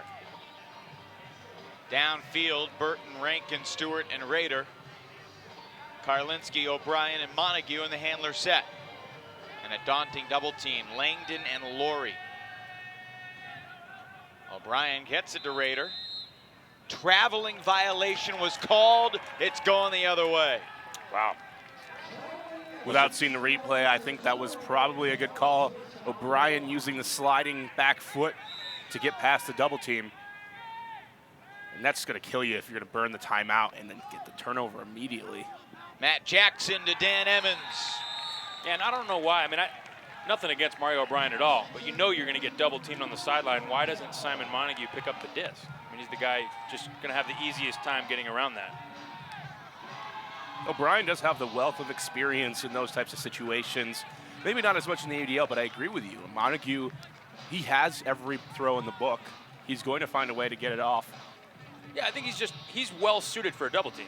You can see the foot does drag. They're calling it pretty close, but looked like the right call. We have the West Coast versus East Coast styles. The West Coast guys would always come in the early days of Ultimate and said, the East Coast guys, they call so many travels, and the East Coast guys would say, West Coast guys, they're always traveling. Well, then I guess Bo's a West Coast guy then. 'Cause when he catches it, he goes for a nice little amble around the field before he stops. Have guys across the country gotten better about not traveling over the past decade, would you say? No, I think it's gotten worse. Really? I think people just use it to their advantage. It's a hard thing to call if it's self-officiated in the other avenues of Ultimate. And the referees don't like to call it too often. Because it's such a game-changing play. Emmons and Caldwell collided. And I think the foul is going against Emmons, so Seattle will march off 10. Well, you can see the respect that Mike Caldwell has in the sport. Emmons accidentally fouled him, and he literally walked up, touched him on the cheek, and said, "I'm so sorry." Karlinski, Raider. Seattle on the board in the second half. They're going to need a lot more where that came from. We've never seen Seattle come from behind by this deficit since yesterday's game. You have a short memory. Yeah, I mean, one thing you can count on is they're not gonna beat themselves. They're ready to go the distance here, and they've got plenty of talent. Well, we were debating during our live pregame coverage, was yesterday's Seattle comeback more a byproduct of Seattle turning it on, or more a result of Madison crumbling and falling apart? And there was some disagreement on the set. I think it's obviously a matter of both. I just didn't see Madison crumble. I really didn't. Seattle's really good. Seattle is really good, and I think Seattle has a lot more to do with it, but I did see some it looked frantic on the Madison sideline. They didn't look in control of the game at that point. And even when they were up by a few, as Seattle was making its move. Kai Marshall, and before the throw, contact downfield on the offense. So Marshall is going to have to back this up 10 yards. Kurt looks unhappy, and if it was anyone else, that would usually mean that the foul was on him. But it's hard to say. Mickle taking off. Kittredge was hit on the throw. This is coming back if Mickle doesn't catch it, but of course he does, and it's a score. I'm not sure even if that was a foul. The disc was released and you hear the slap of the hands. You don't get the follow through. And normally we would say with a better thrower that maybe that's not the type of throw you want, but Bo's not known as a hucker. No, yeah. I mean, the question I always ask from the sideline is, where was that gonna go if you didn't get fouled? I'm pretty sure that was what you threw. Don't tell Bo he's not a hucker. Yeah, Seattle was conceding that foul. Zane Rankin said, "Yeah, I got him," but I kind of agree. Like, you're not allowed to just swing through after you release. Right. Once the disc is gone, it doesn't. There's contact that can be a foul, but it's not a throwing foul or a marking foul at that point. It's just a mean hand slap foul. Yeah, an aggressive high five, you could say. Yeah. Hey, buddy. Seattle trailing by 6.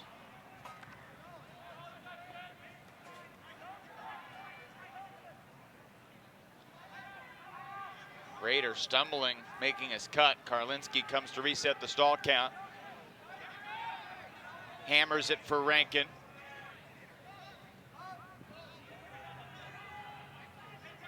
Montague, crossfield, Raider. He's got Stewart. There it is. These two guys. I mean, when they're out there playing, it just looks like the JV team playing against varsity. Like, who are these two men, grown men, playing Ultimate? How would you compare Stewart and Raider as players as they stand today? That's a great comparison. I think a lot of their game is really similar, and Stewart's kind of growing in the same way. Stewart, just a bigger body. He's harder to get around. Raider, I think, is a little faster and better in the air, and Stewart just kind of feels like that football player coming through. It's almost like he's a middle linebacker coming over the middle, and you're just kind of scared to get in his way. He's light on his feet, too, though. I mean, he's a very athletic runner. Sometimes those big guys kind of stomp around. He just looks very agile, very athletic, very explosive.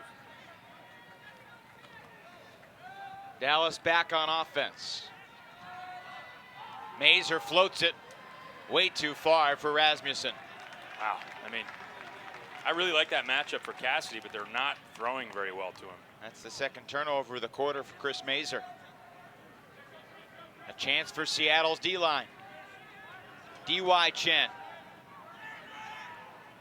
Good decision there to throw it out of the double team. And Russell's throw intercepted by Gibson.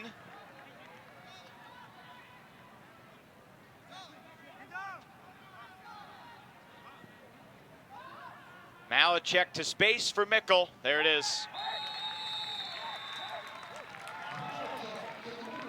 You can sense Seattle's defense starting to get a little demoralized by how easy Dallas is making it look.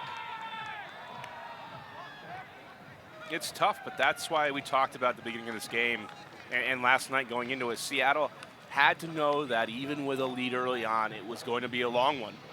There's been a lot of scores. Dallas is going to make a lot of plays. It's going to happen when you play a good team. It's all about having that short memory. How many times in his career has Kirk Gibson done that? Too many to count. Yeah, he is a real top caliber athlete. I mean, to be able to just sprint by a guy and casually one-handed just stab the disc for a D, he does that all the time. You have to be significantly faster than the receiver to be able to do that, and he just is. Don't forget about the sulking, though, afterwards. Yeah. He saves energy on the celebration by sulking, which gives him tons of speed. Karlinski had it partially deflected by Thomas Slack, and then Matt Jackson knocked it to the ground. Slack comes in for the under. He's had a quiet game, but big play right there. Freechild gives Jackson an easy look with a stall count rising. Yeti Costello up the line. Jake Anderson was out of bounds. His left foot landed out of bounds. The referee was right there. That was the right call. Pretty cool play from him, though. I mean, he wins the foot race against Matt Rader up the line. Not easy to do. And now they're going to turn it over with the integrity rule. You wonder if they're going to watch this. Maybe it was a foul. I think Rader did push him a little in the back. Well, I'm pretty sure he landed out of bounds. But I think Rader Rader in the bumped end zone. There is a force out rule, and usually, even an observed ultimate, it has to be ruled by, and I think that's actually a good call. I think Anderson comes in bounds if Rader doesn't put his hand on his back. And I'm so impressed with Seattle making these integrity overrule calls. I mean, that was the right call. Definitely doesn't help them, and they're going down 7 now. But Matt knew what he did, and he said, you know what, I got him in the back, that's a goal. When the top players in the sport, especially in the men's division, because let's be honest, the men get a little competitive sometimes. And I think in the men's division over the years, there's been cheaters. There's been guys that take unfair advantages when they're available to them. When you see these top guys on Seattle absolutely unwilling to get any unfair advantage, you know, it gives you a lot of hope. Seattle starting to disintegrate a little bit. Another careless error leading to a break chance for Dallas. Emmons.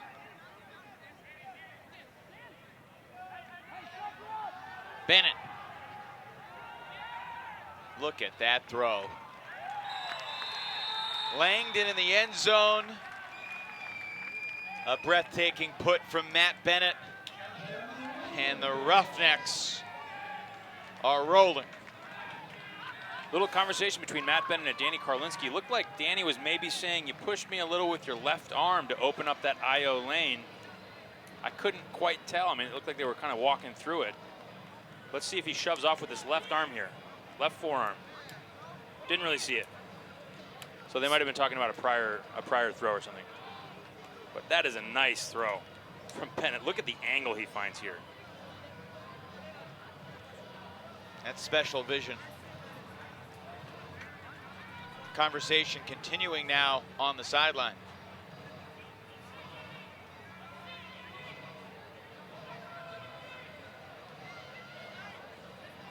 That's really interesting. It is. Normally that happens during the point. I think they just realized that they were on camera during that conversation too. Adds another wrinkle into the sportsmanship discussion. D Free trying to call a travel on Chen.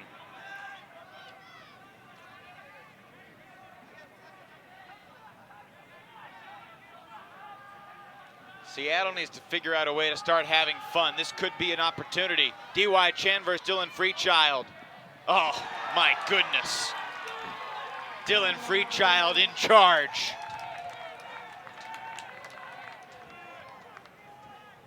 What do you call that when you come through on the backside like that and rip it out in front of the guy? A really good play. I love that. There should be a word for that. It's one of the most just entertaining ways to get a D. Well, Justin Allen got the okie dokie. I don't know that I've heard another play created here since that point. Freechild with a no-look dish there. Slack takes the bid, but Costello with the overthrow. So far in this third quarter, 5-2 in Dallas's favor, and the Roughnecks have scored 3 in a row.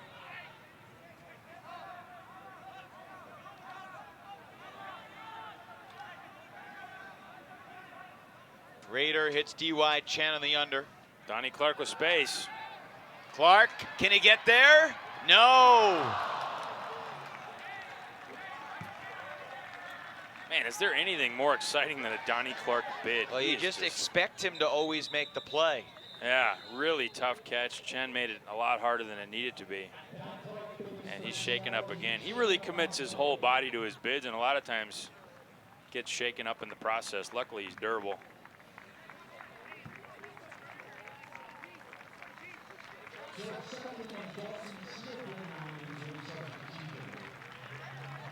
Donnie Clark, a guy that plays with such reckless abandon. He gets shaken up seemingly once a game. Yeah, usually after an earth thundering bid. Leaping catch for Langdon. Freechild. D-Free's getting loose here.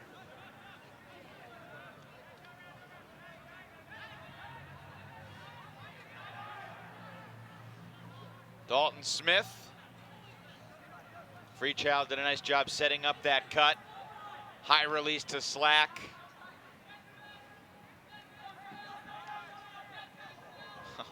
Thomas Slack has shown great confidence with that lefty backhand to get the reset. Used that throw several times lately.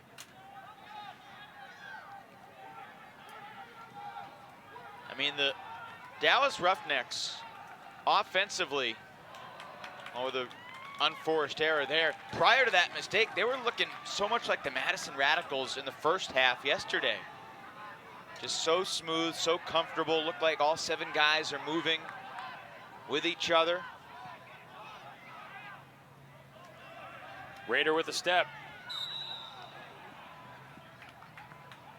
The foul called on Langdon. And I beg your pardon, Laurie. Lynn trying as hard as possible to just avoid the foul. He had the look that he wanted downfield.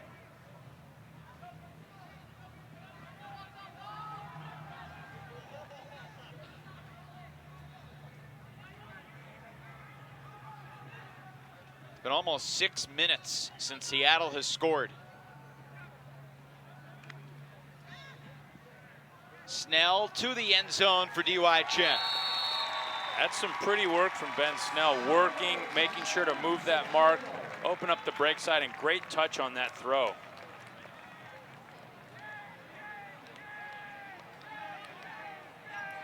So Chen picks up the score. Perhaps the most spectacular play on the point, though, was Freechild getting the better of Chen on the earlier deep shot.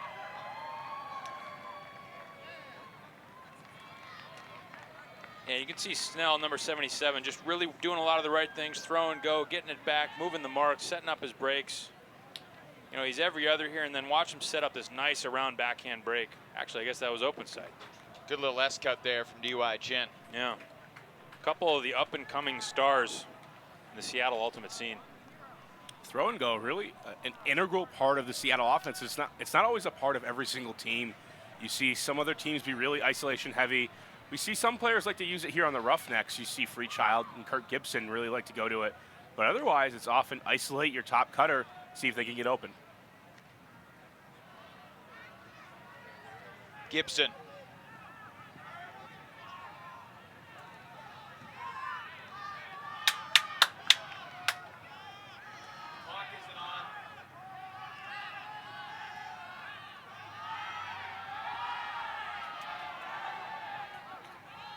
Kittredge gives Gibson the reset.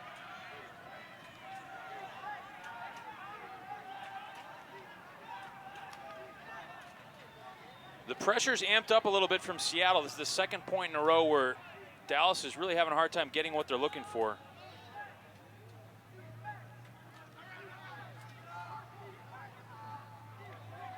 And yet, a pick called here. It's going to come back.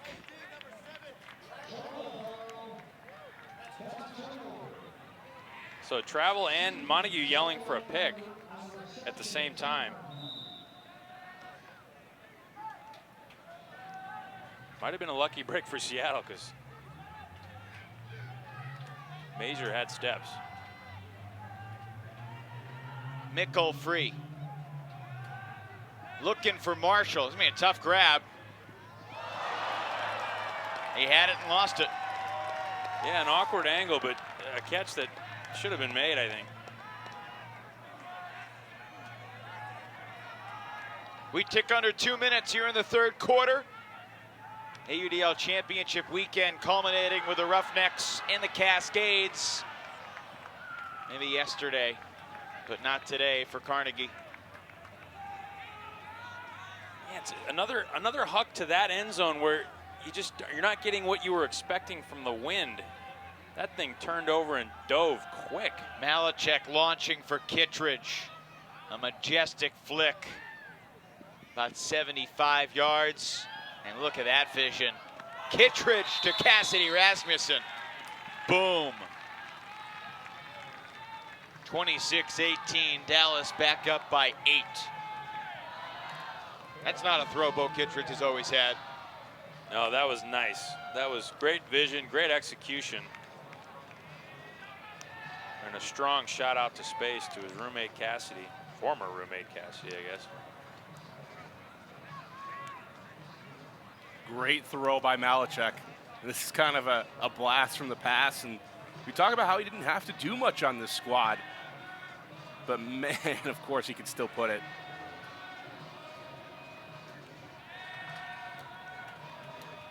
Bo Kittredge started at the University of Colorado. Played for a Denver area club team, then moved to the Bay Area, joined the AUDL in 2014 rather, with the San Jose Spiders. San Jose behind not just Bo, but Ashlyn Joy, Kurt Gibson in 2014, Cassidy Rasmussen in 2015, Simon Higgins, Greg Cohen, Mark Burton looking for Raider. Got him. That was some kind of throw from Mark Burton. I mean, the scuba to set it up was pretty incredible. But then for Mark Burton to catch it, see the option that he wanted, and have to quickly decide, what do I do to get it to Raider to space? I mean, you just don't see guys that make that throw. I just wonder in Seattle's training, do they just sit there and they say make throws as fast as possible? Do they have a stall count of 3 in practices? Because it seems like it's just about, you find someone open, throw whatever it's going to take to get it to them. Right. At least the leading off here with Carlinski's Scuba, and after that, it's a beautiful flick. How about the nature? He's basically 10 yards from the other sideline, and he puts it to the very last possible inch on the sideline where Raider can catch it in bounds. It's a huck across the field. And after that disc was completed, Mark Burton didn't really smile. He kind of just had this look of, it's about time, now let's go. They overcame a 7-goal deficit yesterday. And as we said, Chuck, it's a big mountain to climb, but what are the Cascades good at? Climbing mountains. Yeah, the pressure is there. They need to generate a few blocks, but they're doing a lot of the right things downfield, making the resets difficult. They need to make some plays. Kittredge was left wide open. High release to Mickle.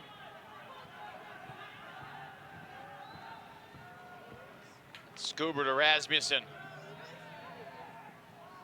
Mazer up the line. He's in the end zone.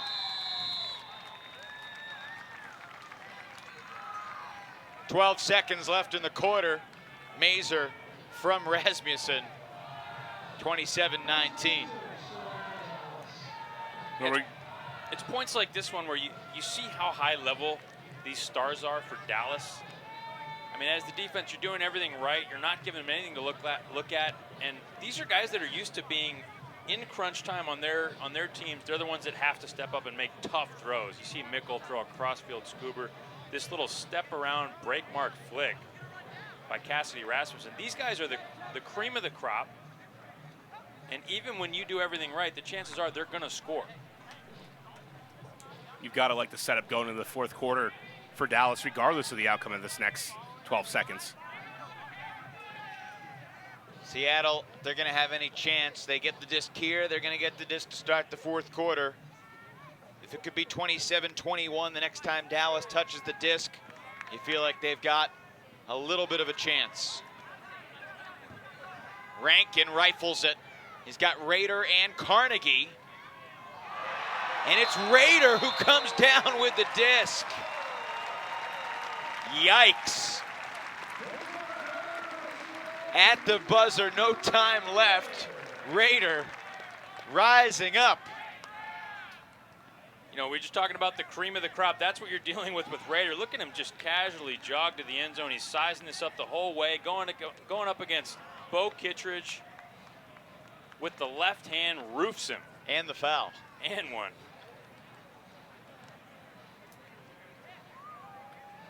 Nice shot here from Rankin. You feel pretty good when he got Rader and Carnegie.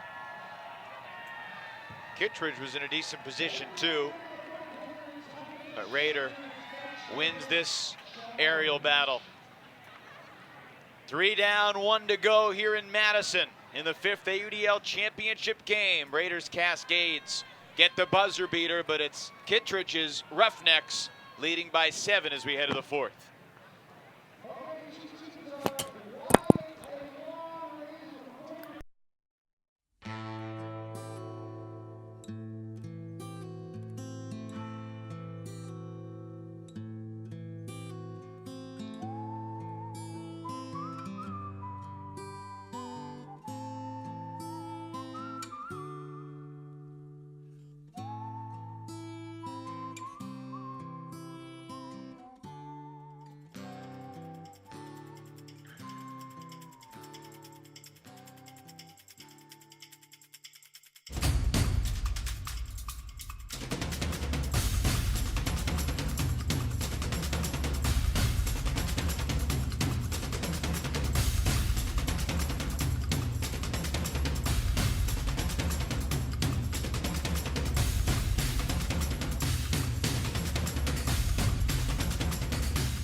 Jimmy Mickle admiring his commercial on the big screen here. What do you think of his acting job, Chuck? Well, he's got pretty good puppy dog eyes. I'll give him that. And him and Bo have some pretty good chemistry. They're fun to watch. Those two guys have become really good friends. You know, two different eras of college stars at the University of Colorado. But Bo has taken Jimmy under his wing, and he's made a lot of fun of him on social media. He has. But Jimmy's handled it well. He's a good sport. And I mean, Jimmy in his defense too has answered the bell. He's stepped up his training. He's been willing to go tit for tat with Bo in the weight room at the track. Not easy to do. And he's benefited greatly. I think he's taken his game up a notch, both in terms of maturity and then just physically being prepared to win. No, it's still funny though, because Bo liked to say that Jimmy wasn't working hard, yet Jimmy was leading a national championship squad, both in college and in club, a couple of years just before this.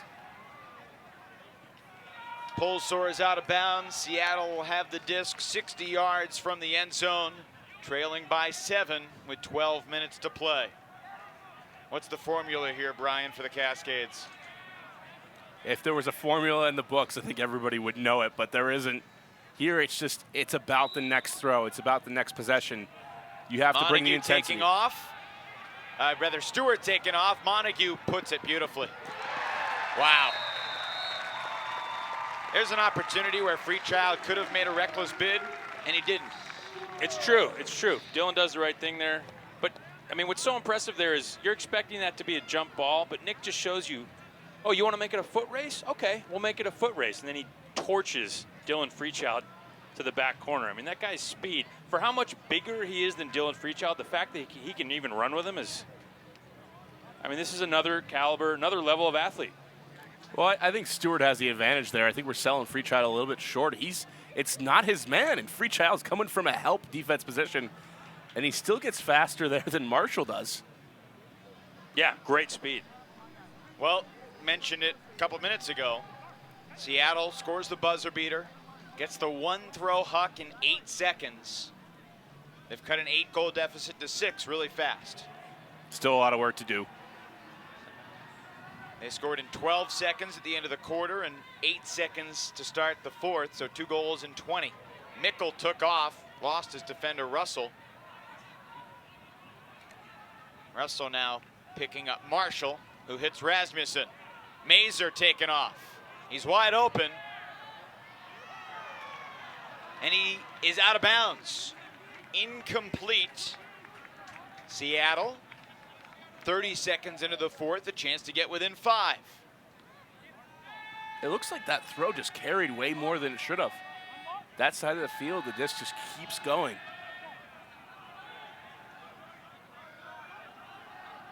Clark, lefty backhand toward Harkness. Kittredge and Malachek are there, and Kittredge goes over the top. And a foul on the throw. Right on the backswing, Cassidy Rasmussen got him. He acknowledges it, so it'll go back to Donnie Clark.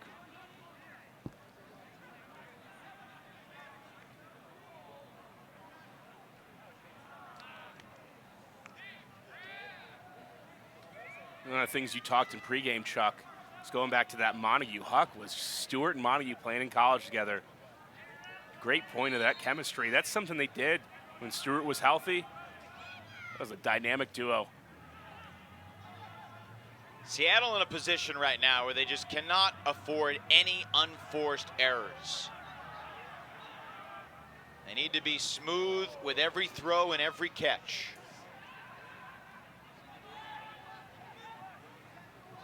Yikes. Carnegie just barely held that pivot foot. Lynn looking beyond Mickle for Clark. Donnie Clark. He's back. Donnie is back. Wow, and right when you need him, I mean, that throw goes up. They're testing Jimmy Mickle in the air. And I'm saying to myself, hey, I'm as big a Donnie Clark fan as anybody else, but why are you trying to throw over Jimmy Mickle? But watch Clark answer the bell, gets inside position. It looked like Jimmy might have just misread that, decided to go backside. It's like, hey, bro, you're gigantic. Why don't you stay up front? And I agree here, and we've talked about it before in the sandwich. Mickle could take the inside to help defenders coming from the back. Kurt's there. You're going to find a way, if you get Clark, to not get a great jump because you're both jostling for position. There's no, well, I wouldn't say there's no way, but it's going to give you a higher percentage chance to get the block. Looked like it was a slight misread from Mickle. You can forgive him for not realizing that he had the possibility of the sandwich, but he certainly had the inside position, gave it up. Clark right on line. So it's a 5-score game. It was a 8-goal game with 12 seconds to go in the third quarter. Dallas back on 0. It's getting a little interesting now with 10 minutes to play.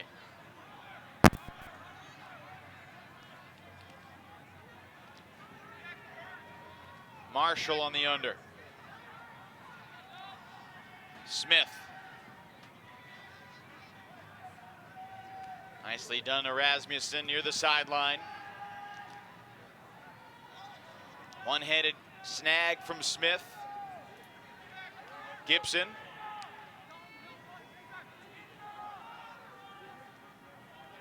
Mazer. Malachek back outside the red zone now. Any possession that takes a minute or two off the clock is a victory for the Roughnecks at this stage, especially if it ends in a score. Dalton Smith breaks free as Gibson picks up the assist. Roughnecks back up 6 with 9:06 to go. It's so tough to play defense on a cutter in the end zone. You have to account for all of these little changes of direction, and one small move, one opening of the hips that just isn't right, and Dalton Smith's able to take advantage of it. There's a couple of cuts before that look like they might get open. Kurt does the right thing, stays patient, and Smith hesitation, gets Bolton, and that's all it takes. Just, yeah, his weight moving inside just for a half a second. And I mean, great D there from Matty Russell to shut down that first cut. Could have easily been thrown to. But yeah, I agree. When you're on the end zone, especially with a field this wide and good throwers, you really are on an island.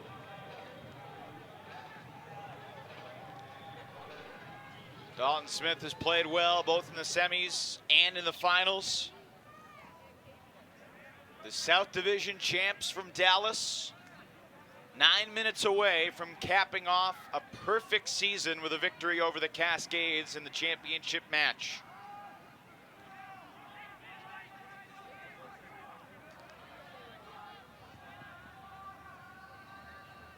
Raider bailed out by Stewart, who got drilled. And Freechild says, come on down. 10 yards. Gifted.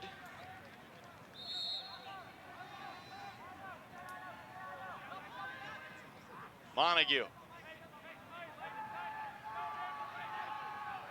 To Karlinski. Burton.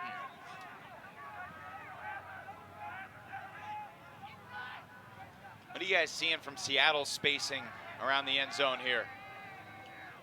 That throw just narrowly getting past Langdon to the grasp of Raider. Seattle does a good job of reading all the angles, and when that doesn't work, you just put it in the hands of Simon Montague and you say, hey, maybe a hammer might work here. Yeah, I kind of had my eye on Raider for a lot of that point. He was standing in the back of the end zone, had a couple steps, and I was thinking Mark Burton might snap a hammer to the other side. This is the lower percentage look.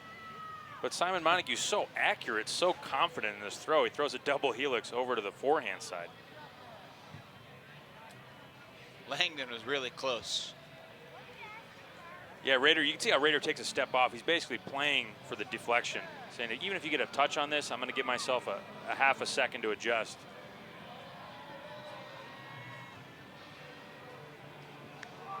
Mazer, Gibson, Malachek, Kittredge, Marshall, Rasmussen, and Mickle. Bo taken off. Mickle with a gorgeous put.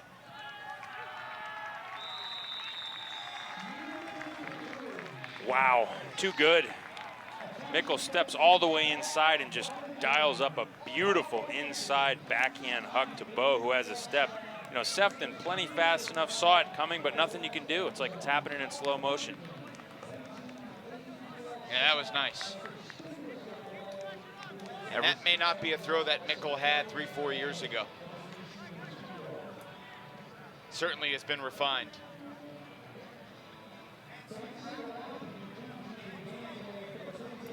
Talked about it before the game. Whenever Dallas wants an easy goal or needs something, it's going to be Mickle the Bow. Evan, you talked about in crunch time who's going to take over. I think you're seeing it. Mickle from the backfield, Bow downfield. You just can't use it too often because teams will take it away. Yeah, and I wouldn't be surprised, too, if they were up 8, maybe that cut doesn't happen, maybe that play doesn't happen. But 5's a little too close for comfort for somebody like Bow. So he tacks on another goal. Really good defense by Jake Anderson downfield. Raider wanted to go deep, and Anderson just would not give him an angle to make the cut. Burton's going deep. Rankin looking his way. Burton bids and scores. And again, just that in the moment, reading the play, sizing it up, and making the right decision. He always makes the right decision. And just, yeah, I mean, to your point, Brian, it's hard. You can't coach it. You can't. It's hard to quantify why he's so effective. The numbers don't lie, though. This guy finds himself in the end zone or throwing goals.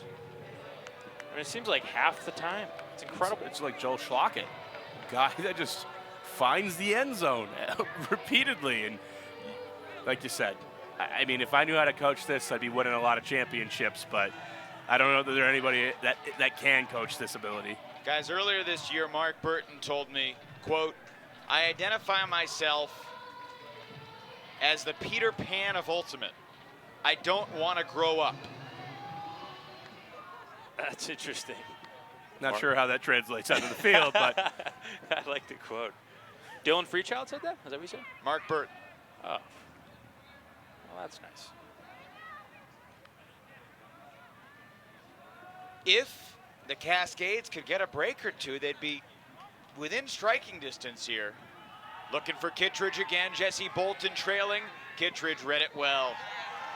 Bo pouring it on as he looks to sew up his 3rd consecutive championship in the American Ultimate Disc League. So one thing we know is Bo is not comfortable with a 5-goal lead. If it's 5 goals, then you're going to see him do this thing again. I mean, this is just a whatever throw. Like, just get it over to that big square over there, and Bo will figure this out. Got to be a pretty helpless feeling for the defender, right? Yeah, you're like, oh, I could go off the backside and get posterized, or I could try to beat him in a foot race off the front side and not even be in the picture when he catches it. Go. You know better than I, too, and it's just weird. Bo kind of has this way of smelling blood. Just when to strike. He can be quiet for a lot of the game. He shows up all the time in big games, but early on in tournaments, early on in games, he can be sitting there in his sweatpants, sitting on the sideline, not even know if he's in the play or paying attention, and all of a sudden turns it on top speed.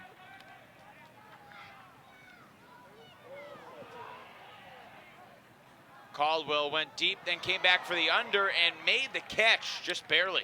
Wow, and stayed in bounds. Winds it up, looking over the head of Christian Larberg. That's Dylan Larberg, who's shaken up on the play. I think he rolled that ankle.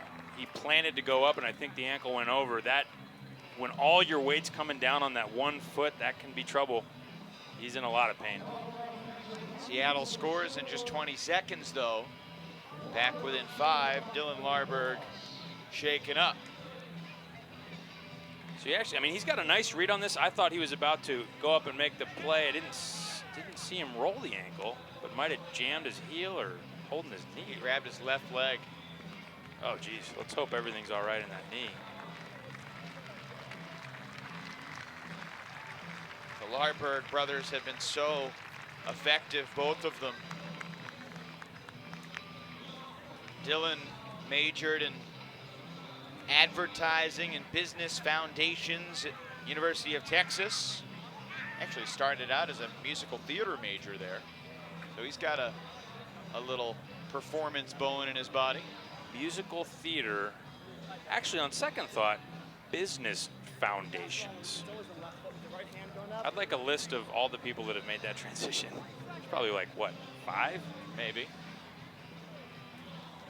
So I think I don't know if you guys are students of history, but I think Bo's going to go deep on this play. Think so? We have a giant statistical engine that has produced a prediction for this point. Yeah, IBM's Watson has been recruited for this game. He's been telling us about new strategies and new formations. Nate Silver predicts that Bo will go deep. Rasmussen could not make the catch. Duncan Lynn. Did he come up with a D? Rasmussen asking for the integrity overturn. At first glance, it didn't look like that much contact to me. Overturned by Lynn. It will be a foul. Yeah, it wasn't a very good play by Cassidy, but he must have slapped his hand. So with the foul, they march off the 10 yards.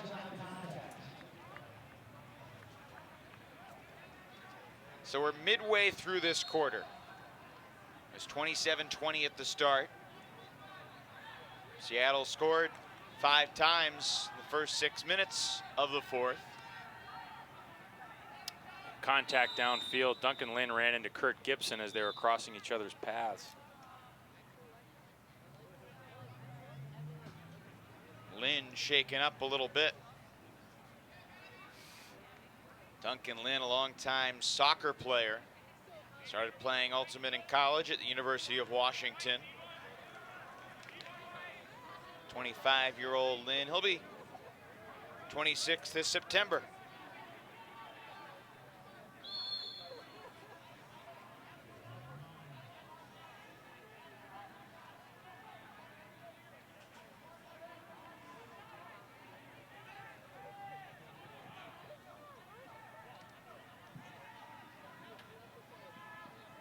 It's a nice day for Ultimate here in Madison. Really, you couldn't ask for much better playing conditions as a competitor. Well, it's Gibson going deep. He's all alone. He's got the Roughnecks goal.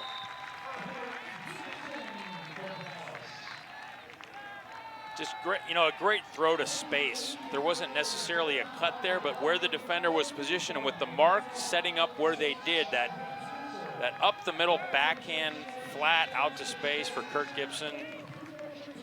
I mean, that's really an elite throw. Here we get a look at the foul. Not sure if that was a foul. I don't know. Those offensive players that always get treated with kids' gloves. I guess so. It's like some Tom Brady action there. Hey, you touched my leg when I was trying to catch it. I don't know, man. I don't know if that was integrity rule, if that was just like a, star, like somebody who's intimidated by Cassidy Rasmussen rule. I don't know what that was. I would not have given him that. Regardless, a really nice throw by Mazer to stretch the lead back to 6. This Dallas O-line has been relentless after Seattle got an early break to begin the quarter.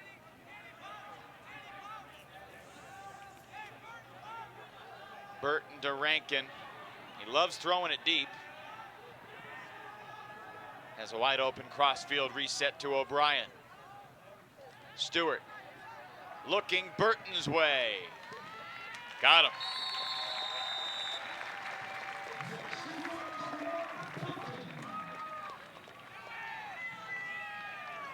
Funny, you don't really see the same intensity from the Dallas defense now. It's kind of understandable. Late in the game, they have played more points than they had to play in any regular season game. No one else has scored 26 goals on the Roughnecks all year. And the 5-goal cushion doesn't necessarily create a huge sense of urgency. Yeah, we have seen, last night Seattle just made some spectacularly good plays, really capitalized on the moment, and they did a lot of their work late in the game. Here we are, it's the 5-minute mark. They really need to get going, but this is a team that we know can get going. And they can beat you a lot of different ways. Offsides on the pull will again give Dallas the disc at the middle of the field. We've seen the trickery from Toronto trying to get back in the game with a few onside pulls. I'm starting to like that, especially when you're down by this much. You need to make sure that the points are either short or that you're getting a block. And Seattle doesn't have time. They need to play pretty perfectly from here. Leaving Jimmy Mickle wide open in the middle of the field is not the right strategy.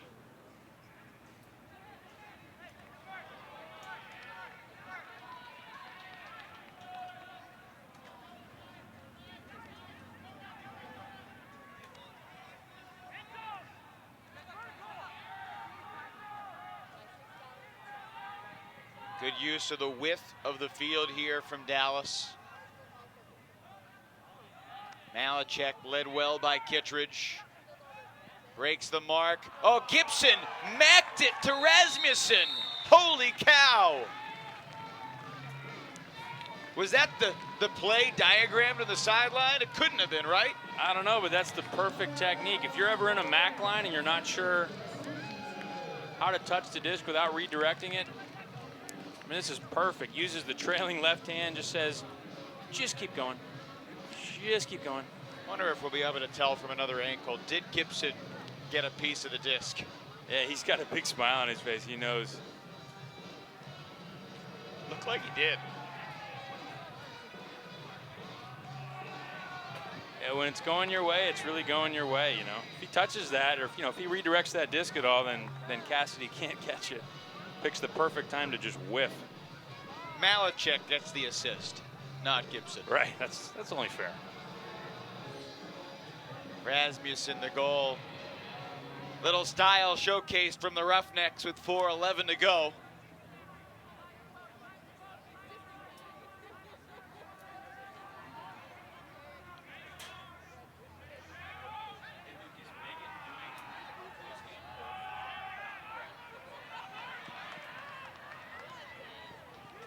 That's out of the back of the end zone.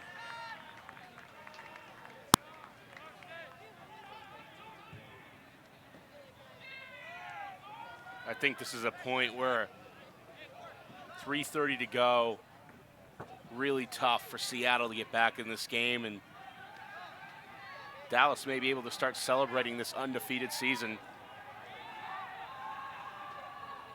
Larberg to Larberg, who's back on the field. Good sign to see. And a receiver travel called. I think Larberg, he walked out of the end zone. I think he caught it, ran into the end zone, and then he walked a full step out of the end zone. So you're supposed to set the pivot foot right on the line. I think that's what happened. So a 10-yard penalty for him. That's a break for the Roughnecks, and that might break any hope remaining for the Cascades. 33-26. They had a chance here in the early moments of this game. They led after the first quarter. They just had to survive the onslaught that was the second and third quarters, and Dallas proven to be the better team here today. Best team in the league. You can point to all the superstars on this squad, but you see the Larbergs playing huge roles this season. Matt Jackson carrying the load when the stars for Team USA were away.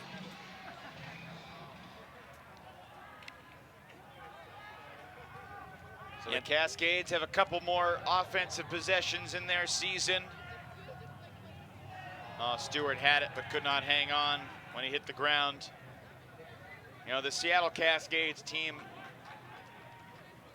started the season 1-3, finished 9-5, won a couple playoff games on the road. Oh, Rader intercepts it for the D, throws it upside down from his upside down to get it to Montague.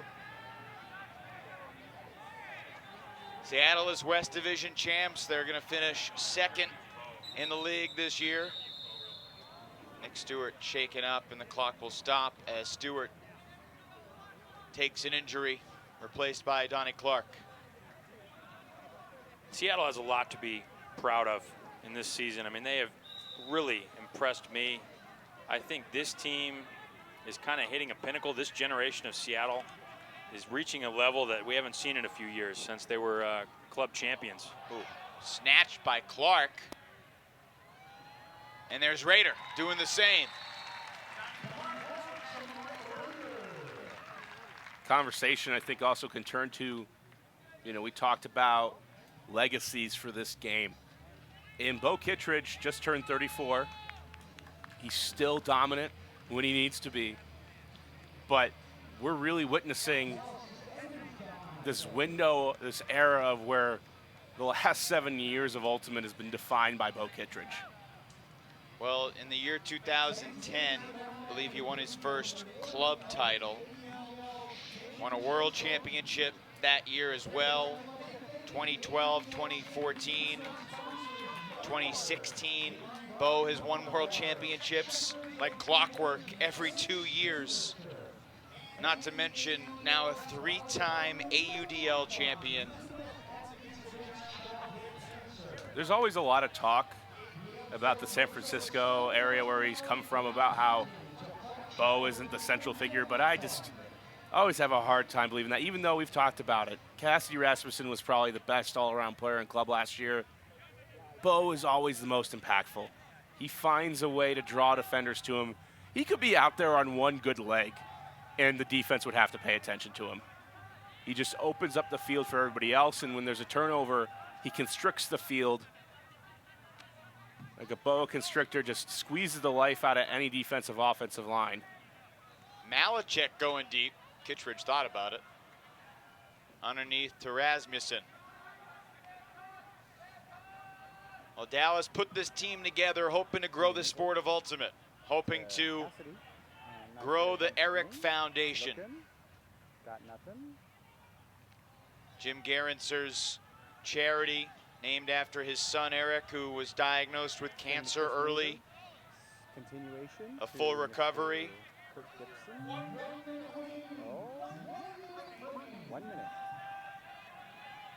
And while the Roughnecks perhaps have not satisfied themselves every single week, they are 45 seconds away from a perfect season.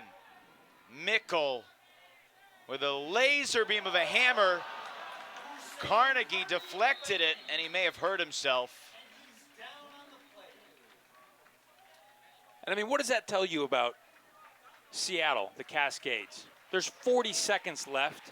They're certainly going to lose this game. But a hammer goes up to my guy, and I'm not going to quit. I'm going all the way for this. I'm going to lay out. Doesn't even get it, just intimidates to throw. Might have been, I mean, potentially could be a foul. Potentially a dangerous bid, landing at the legs of the offensive player. I mean, there really wasn't a chance for Carnegie to not land at the lower legs of Malachek there. It's tricky, but you love the effort. Kittredge with one more D to add to his statistical resume, but his legacy defined by championships. Here in Madison, the Dallas Roughnecks, a 7-goal win over the Toronto Rush. And it will likely be a 6-goal win over the Seattle Cascades. The clock stops with 3.5 seconds left. It'll restart on the referee's signal. The super team, a super success. And the Dallas Roughnecks, in their very first season, are champions of the AUDL.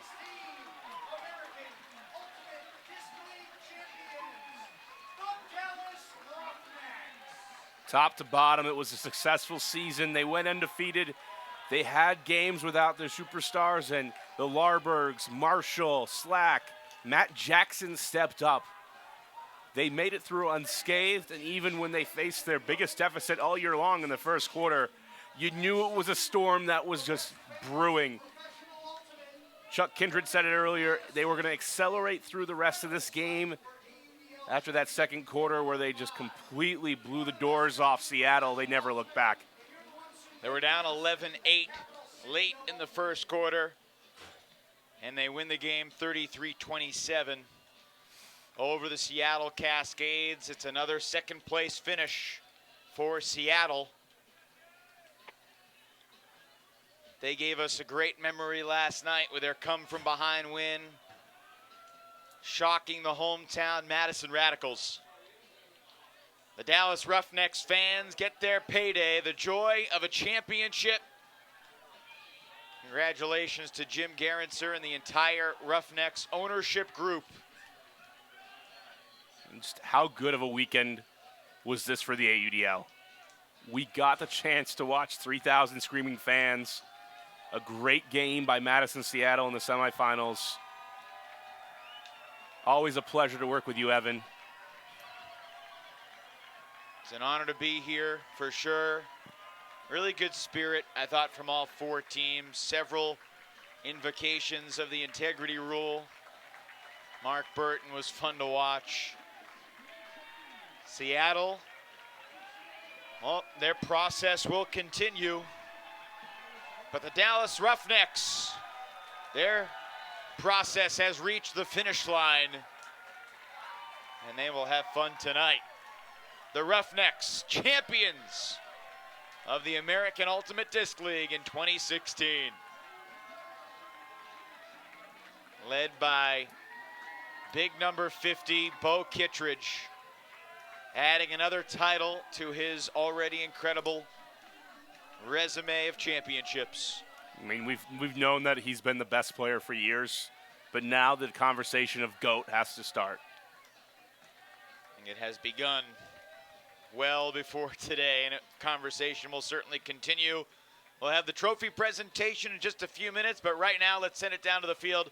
Chuck Kindred is with the three-time AUDL champion, Bo Kittredge.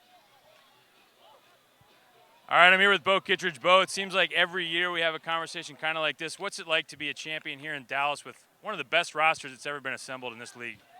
It's awesome. I think that, honestly, the superstars, you know, they do what they're supposed to do, but it's the bottom half of this team that really carries this team. If you saw right there, it's a great example. The energy and the points and the scores were coming from our role players and the players that, you know, you might not even know their names, but they go out there and they make it happen. They're the ones that are driving this team over and over. It's really cool to see.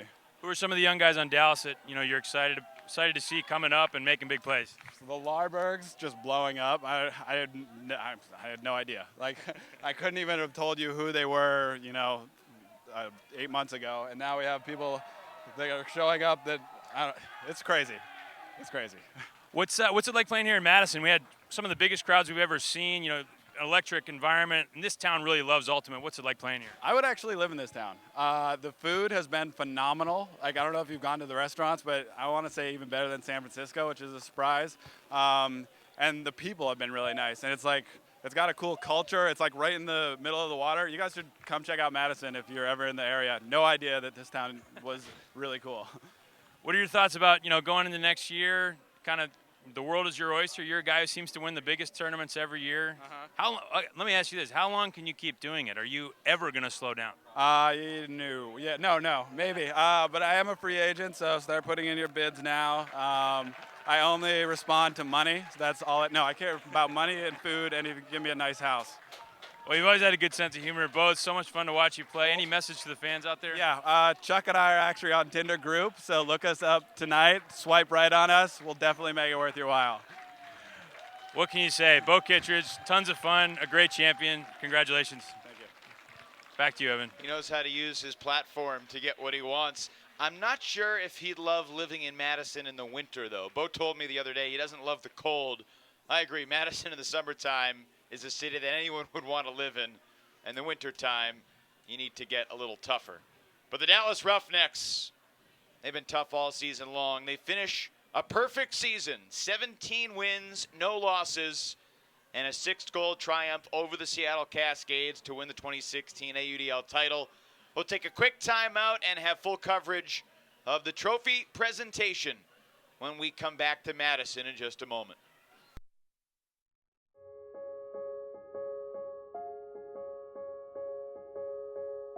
Early recognition is critical. Teaches middle school PE classes about ultimate Frisbee and cancer symptom awareness. We're a registered nonprofit that advocates for an active, healthy lifestyle, body awareness, and speaking up if something is wrong. Skills that, when it comes to cancer, can help save a life. Ultimate is a fast-paced team sport that's self-refereed, non-contact, and co-ed. Spirit of the game is the foundation of Ultimate. That means we communicate respectfully, we're fair-minded, and we enjoy the game. Ultimate is accessible to everyone. All you need is a Frisbee and some friends. Our team of coaches is made up of experienced and passionate leaders from the Ultimate community. We can come to your middle school and run your PE classes for the day. And if we're not in your area yet, we'll send you our clinic in a box, where we give you the resources to run your own. We are Eric! And we want to work with you and your school. Imagine you're in a new town for a couple of days and you find yourself wanting a bike. Use Spin Lister to rent any kind of bike in your area in over 55 countries. Have an unforgettable adventure while saving up to 40% on rentals. And whatever you do, don't forget to enjoy your ride.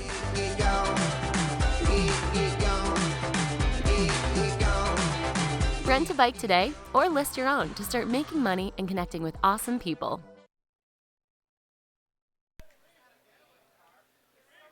The Dallas Roughnecks are the champions of All the right, American Ultimate Disc League, and we will send it down to Megan Tormey down on the field.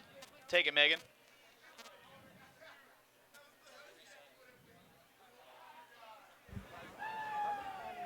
Feels good, though.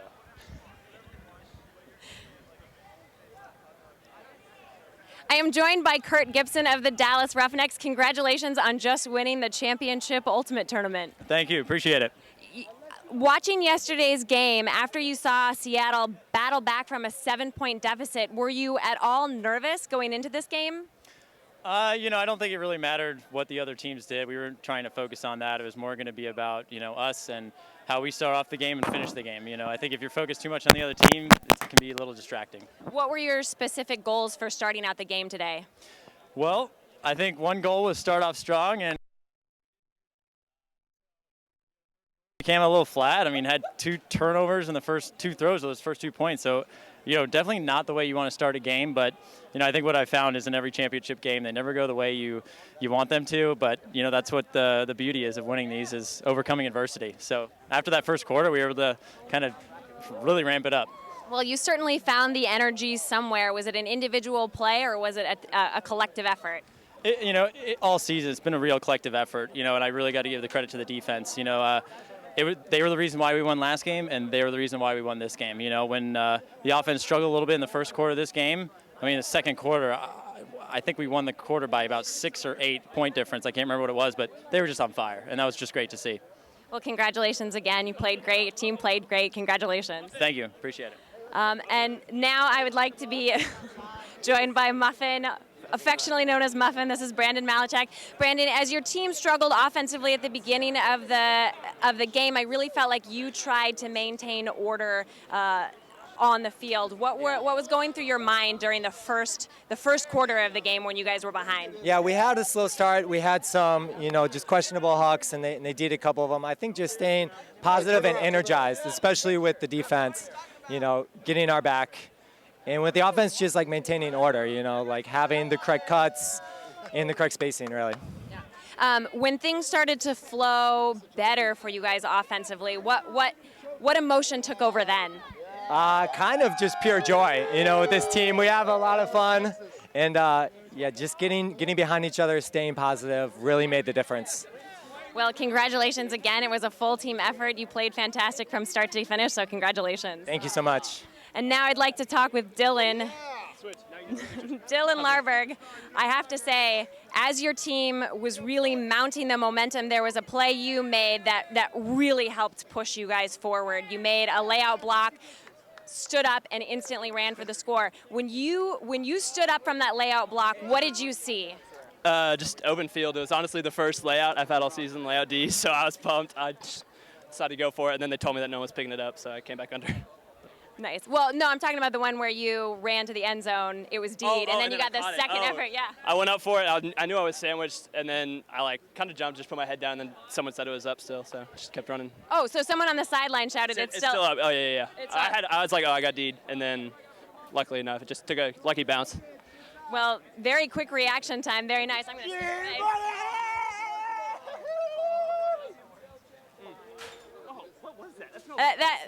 That's coconut water, which is definitely anticlimactic when compared to champagne. But overall, what's going through your mind right now? Just surreal experience. It was an awesome opportunity to play on this team all season long. So many great guys, learned so much. And then this experience was amazing. The fans, just the atmosphere of this community in general. It was really cool to come up here and play. Well, congratulations for a very exciting finish. Thank you very much. Cassidy, you have been in this situation before, standing victorious at the end of an AUDL championship, but with a different team. When you signed up with the Dallas Roughnecks this year, did you believe that this is what this team could accomplish? Yeah, definitely. I think it was everybody's goal coming together with this team to really, put a great show out there, put it on the field, and really take it all the way. Yeah. Now, you have been tested before, although you've always walked away with a perfect record. When you were tested by Seattle today, did you have any doubt that you could win this? No, I mean, as the O-line, on the O-line, we just knew we had to get our D back on the field. They were going to get their breaks.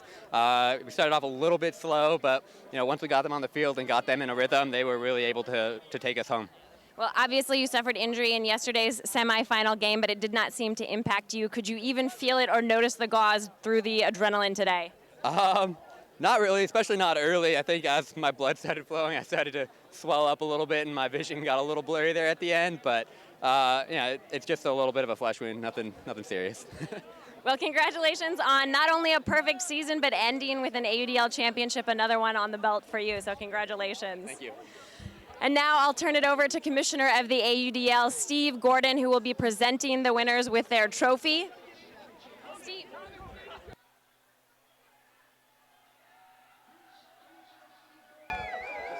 This isn't working.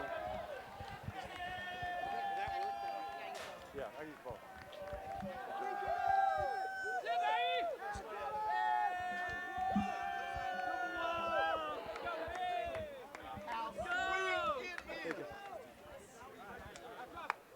Hello, everybody.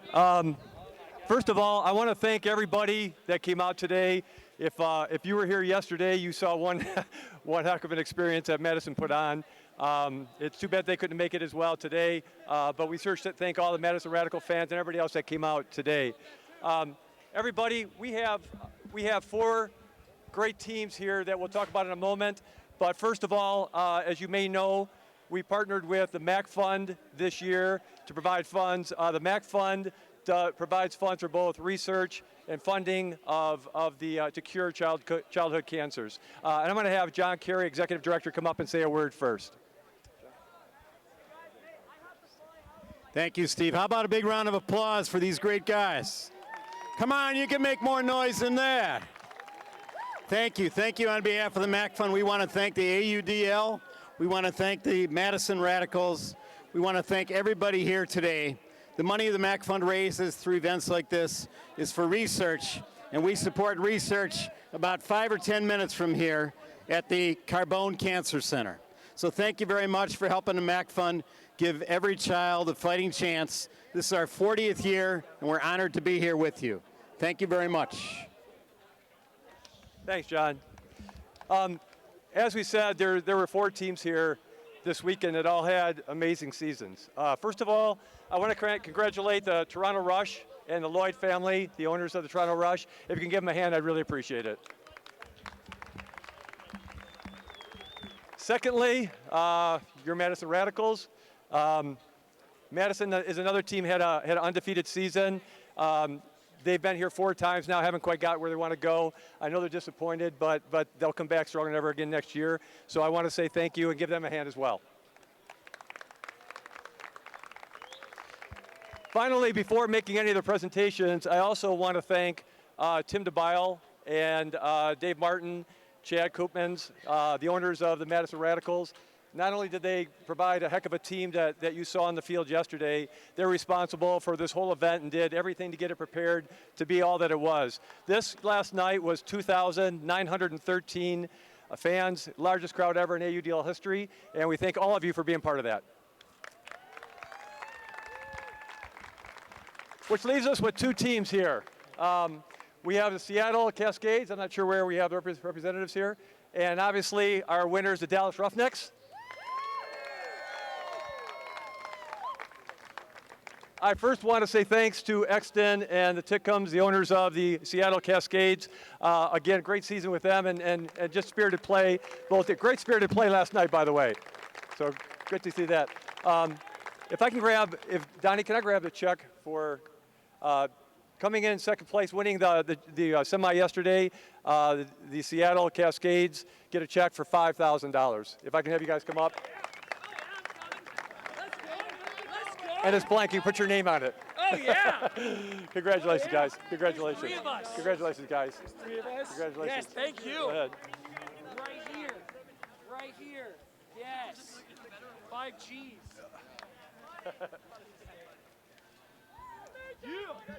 Thank you, guys. Leaves us with one team, Dallas Roughnecks. A quick 10-second story. I remember when Jim Garanser came to me and said he wanted to have an AUDL champion, or both, franchise and a championship. I remember thinking, Jim Garanser is the kind of guy that will make this happen. He also scares the heck out of me. He's one heck of an owner, and he's got a group together of owners that put this all together. So congratulations to Jim and the owners and all of that made this happen. Congratulations, Jimmy. Congratulations. With that, guys, first of all, for winning yesterday, there was a check for $5,000. We're going to bring them both right away, along with a little bigger check for $15,000 more for becoming the. Let's put a face on the round here. Whoever can come up for the accepted checks, guys. Who's someone coming up? Come up with some checks. So. Spread them out. Spread them out. $20,000. Paul, I'm going to introduce you to give in just a second. I want some money here. Guys, I'm going to ask you to step back for one more second, too. Not yet. Not yet. If you guys think of, I didn't know Kurt was going to be the presenter, but here we are. I want to also, guys, in all seriousness, Paul Buffington is going to present the trophy. The MAC Fund, as we mentioned, is the charity that we worked with. One of the things that we asked for was would someone contribute to help the MAC Fund to have the opportunity to present the trophy. So, Paul, if you would do so, please present the trophy. 2016 AUDL champions, the Dallas Roughnecks.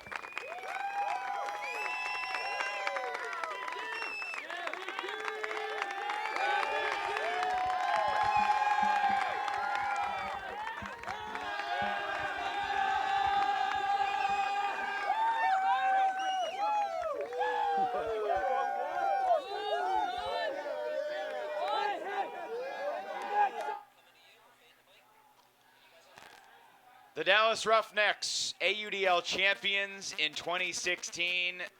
I don't think there's any question they deserved it, and they were on a mission from really last fall when the franchise signed its first player, Bo Kittredge, the two-time champion, the two-time MVP. That set the tone, and Bo was injured much of the year. He did not have another MVP season, but it did not matter. The Dallas Roughnecks had plenty of firepower, as they proved all season long, with or without their Team USA contingent.